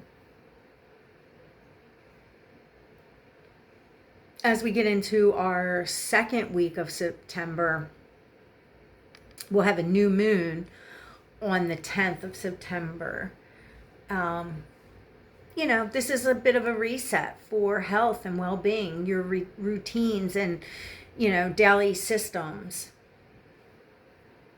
The Sabian symbol for this is a swimming race. And this is really about pacing yourself and staying in your own lane. This also highlights daily routines and protocols, health and wellness. Mars in Cancer is sextile this new moon, so this can support your emotional health. Emotional health through practical action too. So it's like, let me get organized and not have chaos in my space. Let me improve my diet and nutrition and, have systems in my everyday life that can support the life I'm trying to create. Things that actually work for me and my schedule. Mid-month, we have an air, grand trine, and a kite. This is activating Mercury in Libra, Pluto in Aquarius, and Uranus in Gemini. This is a lot of mental energy here, collective intelligence, communication networks, putting these like really groundbreaking ideas out there, and they're just flowing. The creativity is flowing. There can also be, intuition is strong here because we have Mercury opposite Neptune, but like some of the details might be a little bit unclear. It's like you have these big ideas and all these conceptual things, but you're not sure how to really make that work out. On another level, there could be like faulty information, or there's missing information, or something that's deliberately left out. As we move on into week 3 of September, there's some productive activity around the home and your daily functioning, as the Sun and Mars are in a favorable alignment here. We'll also have Venus square Pluto. This intensifies love, relationships, attraction, desire. There's power dynamics in relationships here too that are highlighted. There can be some sexual tension in relationships. Also, finances come into play here.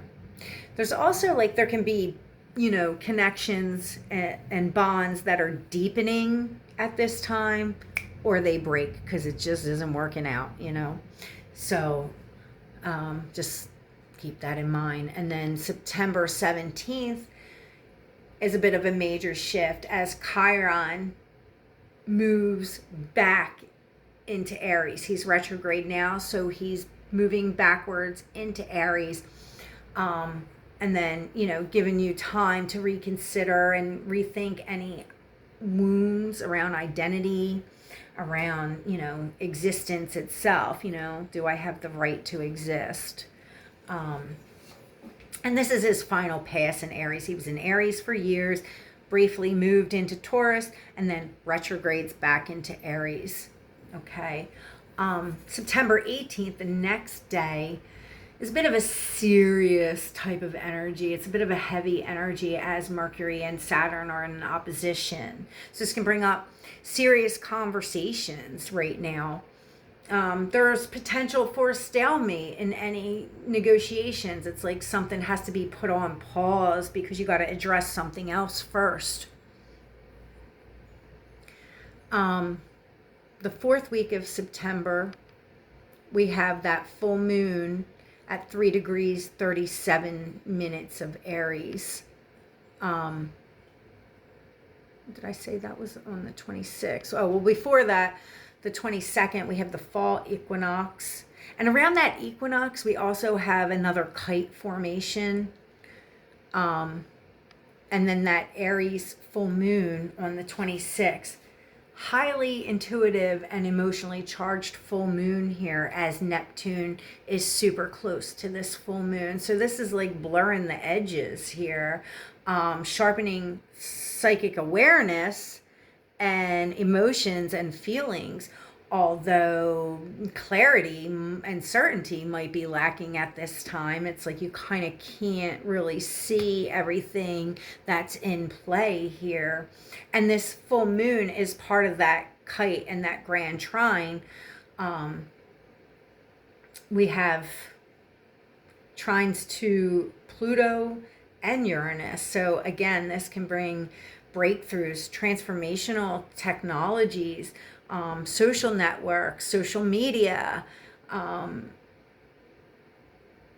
collective movements are definitely activated at this time too. We could see stuff out at sea and in the water. That fire and water and air energy is really activated at this time. And you can feel even swept away and out to sea emotionally as things are changing so rapidly that it feels bigger than you and beyond your control, beyond the personal, that it just feels like, oh my God, I'm just, I'm getting lost in all these changes that are so accelerated. I don't know how to keep up, so again, that can feel overwhelming and emotional at that time too. But at the same time, it really can heighten your intuition. September 27th, Mars squares Chiron in Aries, and this is at that 29th degree. This can trigger some emotional wounds tied to belonging, safety, family, old stories, old family dynamics come into play. Hurt feelings, vulnerabilities. These are some tender energies at this time. Okay, that being said, there's plenty of potential for healing, but it's just not painless. So this is a good day. Anytime we have Chiron triggered here, it's a good day to schedule, schedule an appointment with your favorite healer, hint, hint. And then as we get into the last week of February, we have a Sun trine Uranus. This can be about exciting collaborations and innovative ideas. These big mind-blowing plans, very out of the box type of thing, very innovative. And now Mercury is opposing Chiron too, at the last degree. So Mercury's in 29 degrees of Libra while Chiron is in that 29th degree of Aries. This can be, talking it out, conversations about, wounds, renegotiating different agreements, or finally speaking the truth. There can also be loopholes in agreements or some kind of contract, like you're looking for a way out and then you can find it. And then Mercury enters Scorpio on September 30th. And this sort of shifts the mindset. Things are deeper, more complex, more complicated, more investigative type of thinking, But September is, like I said, about making some corrections and being more efficient, using your discernment, clarifying things. Whew. And we are getting through it, right? As we move into October, we have... October's got its own intensity and pressure to it too. It can be even a little bit emotionally raw and confrontational.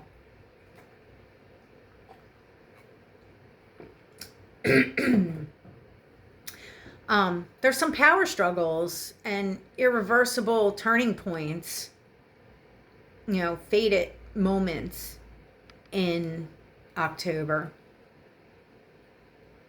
So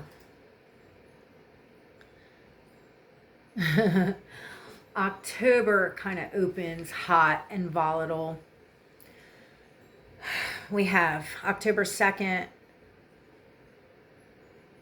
We have basically Mercury and Scorpio in a heated conversation with Mars and Pluto. I mean, this brings some intensity to conversations, and it's like questioning things, probing. It's very confrontational. Words can cut deep. There can be clashes with ego, clashes on creative direction and leadership. Like, what is that saying? Like, I forget the saying, too many chiefs and not enough Indians, or something like that. Like, someone doesn't want to follow someone else, or everybody wants to be the leader, nobody wants to be the follower, kind of a thing. There's also this energy that feels like you're like kind of pushing your luck a bit, going a bit further than you would ordinarily. You're taking more risks emotionally, creatively, or in relationships. And this is kind of like a continuing theme, because the next day on October 3rd, now Mars is opposite Pluto, and this definitely is escalating power struggles about dominance, control, and there's a bit of show and spectacle with this too. It's not subtle at all. We can also see, again, technology, transformational technology. Those themes are really strong at this time. And then it even kind of deepens even more as Venus retrogrades. She stations retrograde on October 3rd also in Scorpio, from October 3rd to November 4th. Now, Venus retrogrades the least of all of the planets. So it's really a review cycle for any of the Venus themed things: love, trust, intimacy, shared resources, money, banking, debts, emotional bonds, deep emotional bonds with Venus and Scorpio. All these things are up for review at this time. And then the very next day, on October 4th, then the Sun in Libra opposes Saturn, and this brings a heaviness, especially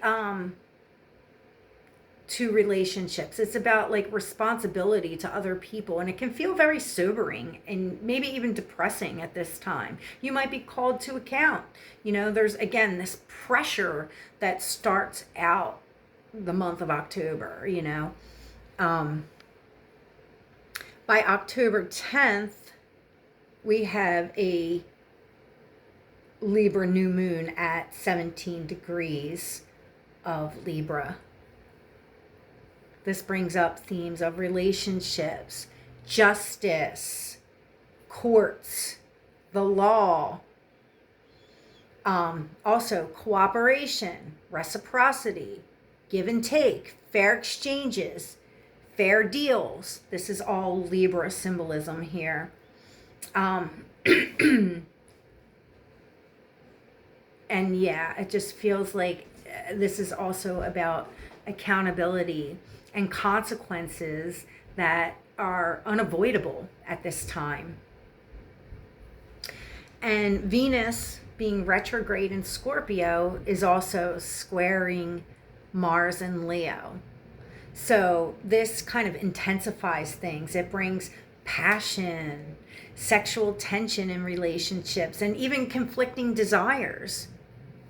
Venus wants depth and bonding in Scorpio, and Mars wants play and visibility, and maybe even playing some ego games here. But again, there's this sexual tension and passion that's present at this time. Uranus is also quincunx Venus. So this can also bring like some sudden shifts in relationships or some unexpected attractions. Like your encounters with other people feel very fated and electrifying, and like out of the blue kind of a thing. Or maybe it's like, oh, this isn't someone I would normally be, attracted to. Keep in mind also when Venus is retrograde, this brings people from the past relationships, old flames into orbit at this time. Or it can be maybe some particular relationship pattern that you need to revisit when Venus is retrograde. So just something to keep in mind. Venus is also squaring off Pluto. So this just intensifies things, intensifies your feelings and, anything to do with relationships or finances at this time. Jupiter also is in a favorable alignment to this new moon.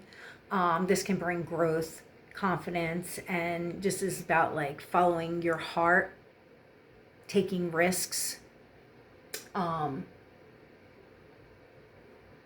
taking risks with your being true to your heart is what I want to say. You know what I mean? And that may feel risky. Saturn is also opposed to this new moon. I think I already mentioned about being responsible for other people or the responsibilities in your relationships. This can also bring about accountability and justice at this time. That's going to be in a very important full moon. New moon, rather. All right, moving on. Third week of October, on the 15th, Pluto stations direct. Okay, so it's been retrograde for the last few months. The 16th of October brings a very nice supportive fire trine with Mars in Leo and Saturn in Aries. So this is like your creative pursuits start to, gain structure. There's form, they're being established now. This is also about mature leadership. This is also following your heart and doing things that have like staying power, like passionate action or passionate moves with intention and discipline, creating this long-term framework. One other thing I want to talk about is, October 19th and 20th, Venus is still squaring Pluto, again, bringing this sexual tension, desire, power dynamics and relationships. Attractions, who you're attracted to can feel very faded and obsessive or all-consuming, And then the 21st of October is pivotal. The sun in Libra is opposing Chiron in Aries. So there could be relationship wounds, wounds that are mirrored through others. Someone else sort of speaks your vulnerabilities. There can also be encounters with others that act as a catalyst in some way, or they're here to teach you something. Teachers, mentors, or partners, people that come into your life that, like I said, act as some kind of catalyst and change your life. And then as we get to the last week of October, the sun enters Scorpio, conjuncting Uranus. Uranus is at conjuncting Venus, not Uranus. The sun in Scorpio conjuncts Venus. This is a potent reset point for relationships, for desire, trust, intimacy, for self-worth, about who and what are you truly connected to, deeply connected to. We'll have Mercury retrograde on October 24th, and then comes the Taurus full moon at 2 degrees, 46 minutes Taurus. This is an extremely potent new moon. I'm sorry, an extremely potent full moon. And there's some choice points and dilemmas and shifts that are like unavoidable that come up at this full moon.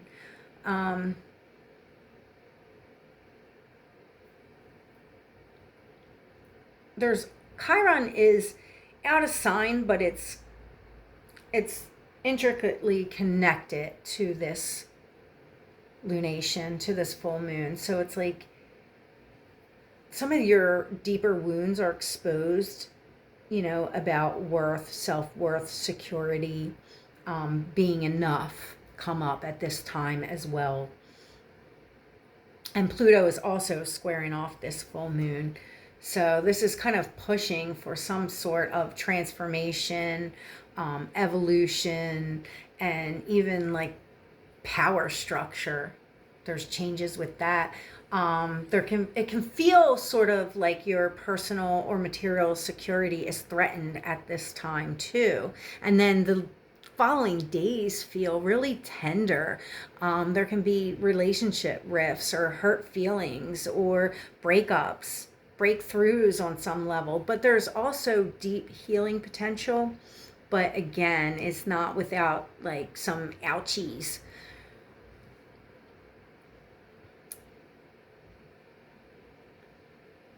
Yeah, so as we move on to the last couple of months of 2026, yeah,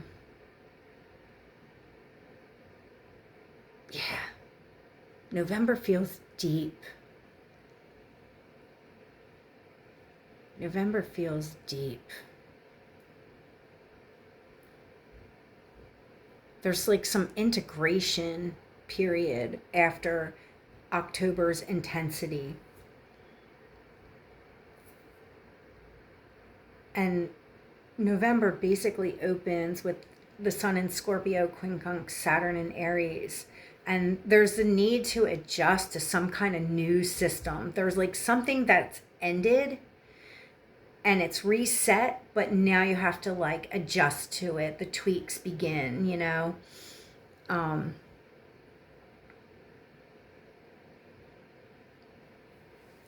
the 4th is a bit of a softening energy. Venus is retrograde. She's now in Libra by now. And she's in a favorable alignment to Jupiter. This is the second time that we've had this aspect. And it's about a little bit about a relationship rewind and reassessing relationships, agreements, through the wisdom of the heart. Like, is this really true for me? Do I really feel this way about this situation, this relationship, or this person? What feels genuine now matters more than how things look. You know, appearances aside, we have to be true to our hearts now. And it's a reassessment. And at the same time, Mercury is retrograde and conjunct the Sun in Scorpio. So again, there's this reassessment, you know, going on, questioning things. And it's like questioning things until the truth really is uncovered. And then as we move on to the second week of November, we're going to have a Scorpio new moon at 16 degrees, 53 minutes of Scorpio, bringing a really powerful reset. Scorpio is about rebirth, renewal, revival, regeneration. And now Mars and Jupiter in Leo are forming like a loose square to this new moon, pushing you to take a risk and go further than you ever have before, to have faith in yourself, to trust yourself and move through this energy. And then I feel like, well, Venus retrograde is also activating Mars. Again, having you revisit relationships from the past, reevaluating any relationship patterns, and choosing heart-centered action. This is the second time that they pass through this energy. As I said before, when Venus is retrograde, this is about reevaluating relationships and relationship patterns, and it can bring relationships from the past back into your orbit at this time. Whether it's a blessing or a lesson, that depends.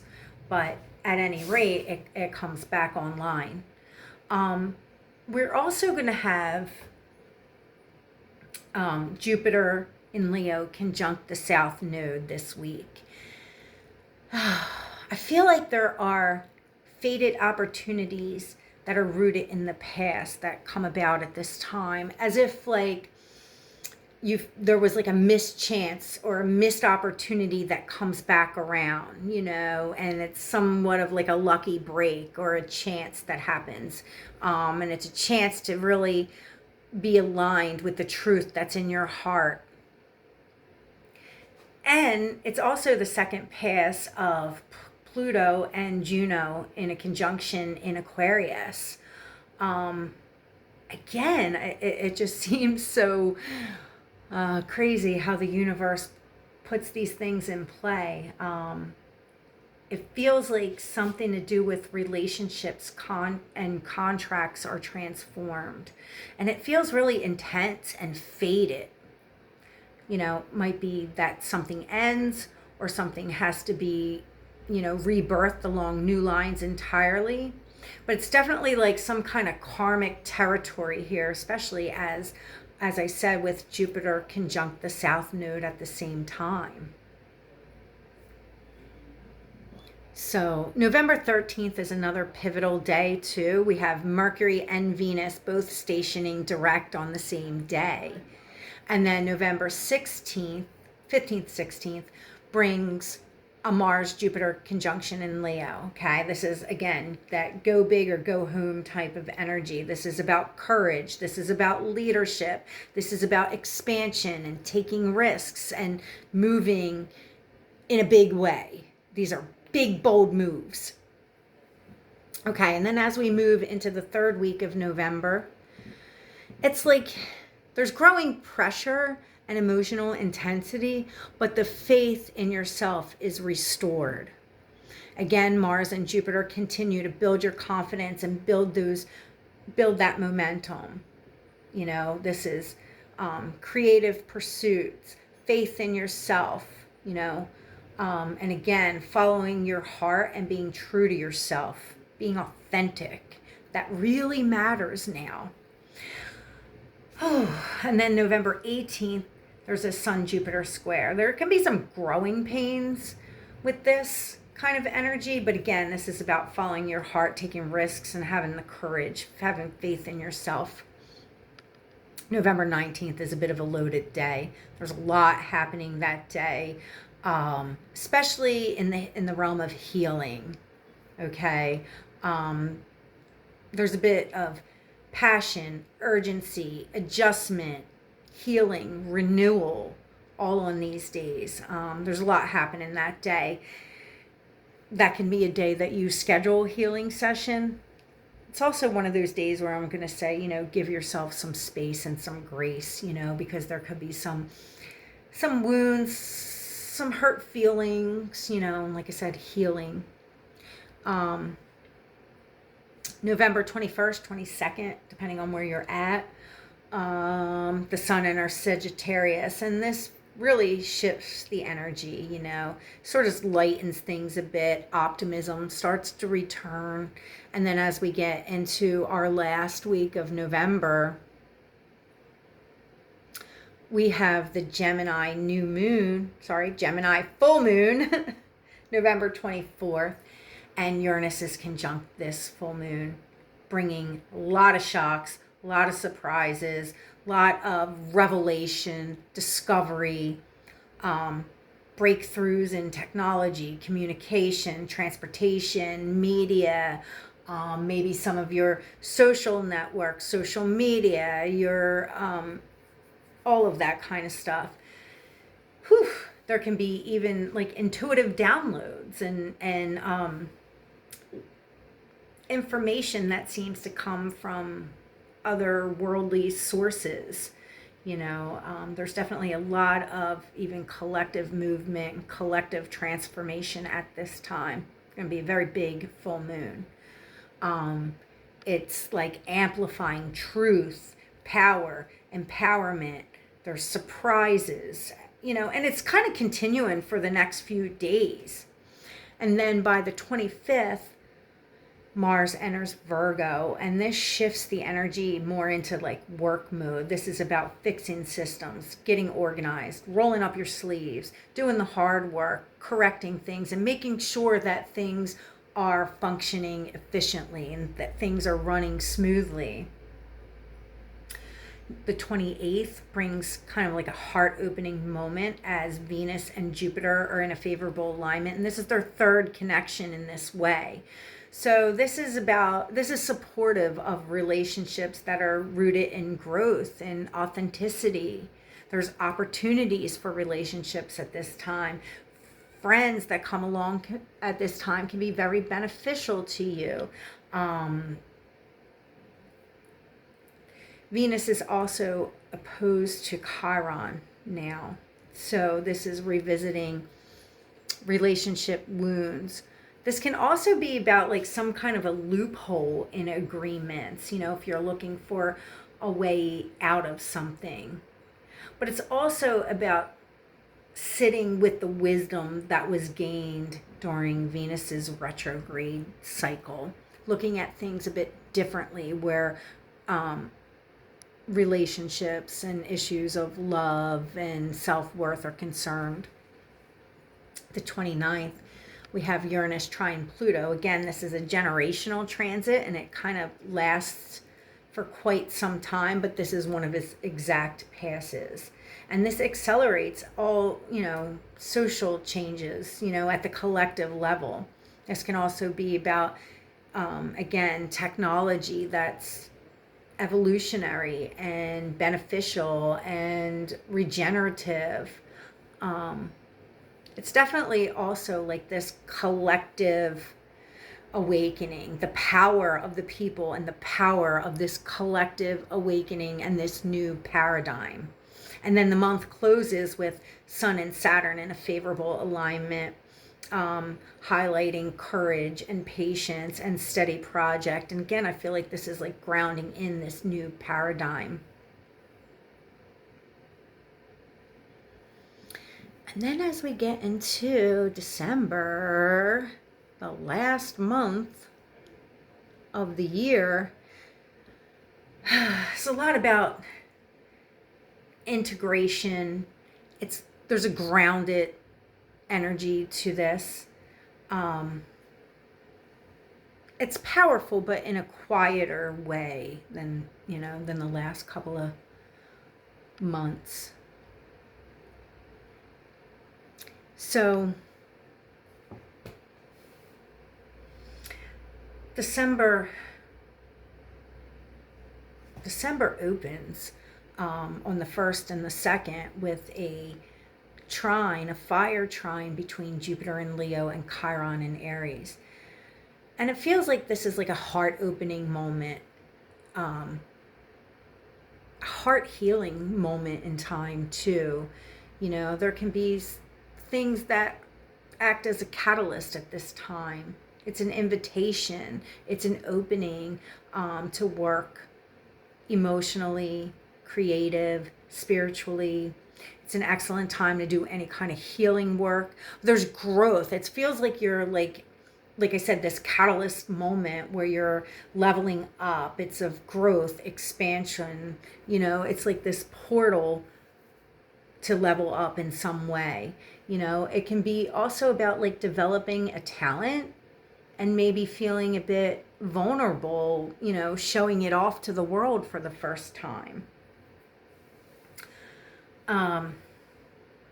December 4th also brings two notable shifts. Venus re-enters Scorpio. She's now in direct motion, so she goes back into Scorpio in forward motion this time though. And this is that deep desire for connection, for meaningful bonds, for intimacy, trust. It can also be financial. It's about shared resources too. And on this same day, Mars in Virgo and Uranus in Gemini square off. This is another volatile influence here.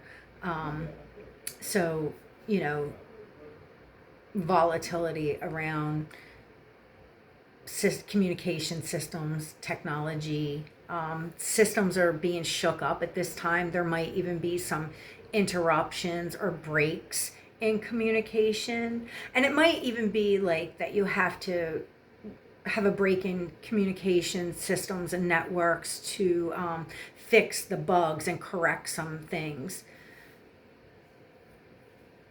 As we move on into week 2 of December, we'll have Mercury trine Neptune. This is big picture thinking, opening you up to intuitive and inspired ideas and plans, speaking your truth and following intuitive guidance.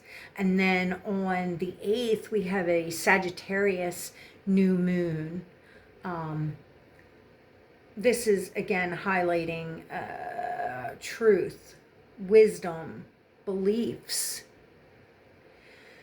It's also about the law, courts, judges, things like that. Mercury is super busy at this new moon too. He's opposite Uranus, sextile Pluto, and squaring Mars. So there's a lot of like mental gymnastics going on at this time. This can be like shocking insights and discoveries and big aha moments. Maybe you change your mind or there's a change in plans. This is really like transforming your perspective in some way and breaking your bigger ideas and bigger plans into the smaller workable steps, the how-to. It's not enough to just have these great ideas. It's like, well, how do I actually accomplish that? And this energy is a lot about that. And then really interesting is that Jupiter is the ruler of this lunation and is conjunct the South Node. And I talked about that before, about having like some kind of opportunity that's tied to the past, some kind of opening. This also bring wisdom from the past forward, a certain knowing. This can be about forgotten talents, that it's like, oh yeah, I forgot I was good at that, or that I like this certain thing, It's about the truth and the essence of who you are resurfacing at this time too. And again, Jupiter is also trining Chiron at this time. This is like a healing catalyst, and another opening for healing, and then an opportunity to really level up and advance yourself in a big way. This can also bring guides or mentors into your orbit now. And then Venus is squaring off Pluto at this time, intensifying these desires for closeness, for deeper connection. This can really change the power dynamics in relationships or bring changes to shared resources, credit, debt, loans, that type of thing. December 10th, Saturn stations direct. On the 11th, Mercury and Saturn are in a trine.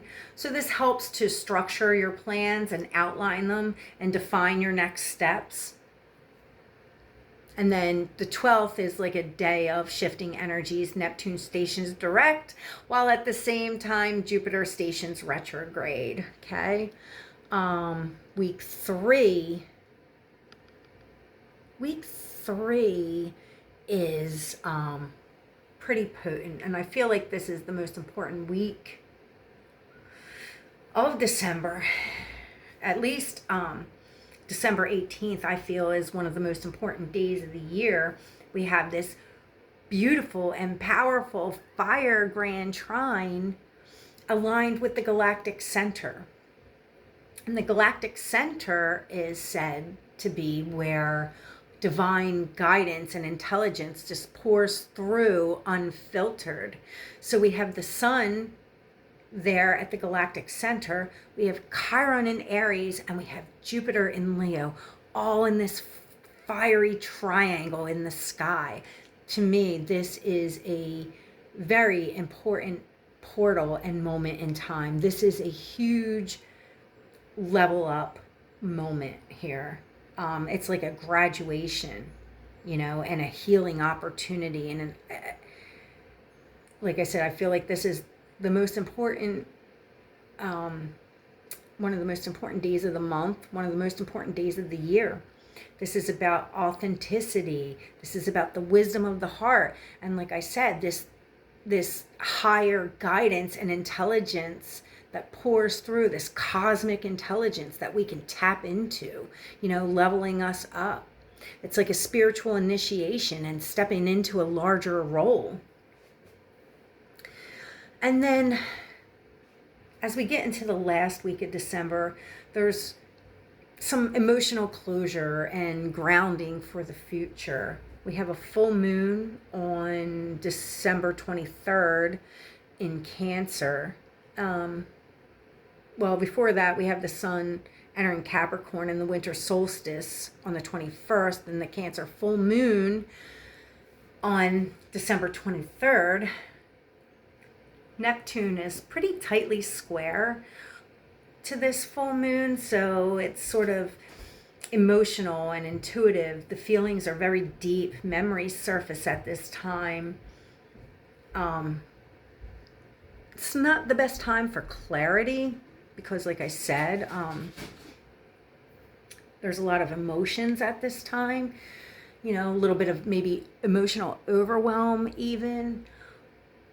But it's interesting because now Mercury has moved into alignment with the galactic center, pouring through this profound insight, maybe these profound messages, filled with cosmic wisdom that feel faded, these intuitive downloads of information that come at this time, giving you new perspectives. December 29th is a bit of a heavy day as the sun squares Saturn, so it feels like it's a day full of like duty and responsibility and accountability and all the have-tos and shoulds that come about. And then December 31st closes out the year. We have the sun and Mercury conjunct in Capricorn and trining Mars in Virgo. This isn't really like party energy. I mean, I know it's New Year's Eve, but it's not, this good time partying type of energy or ending to the year. It's more about planning, organizing, and preparing for what comes next. So that basically closes out 2026.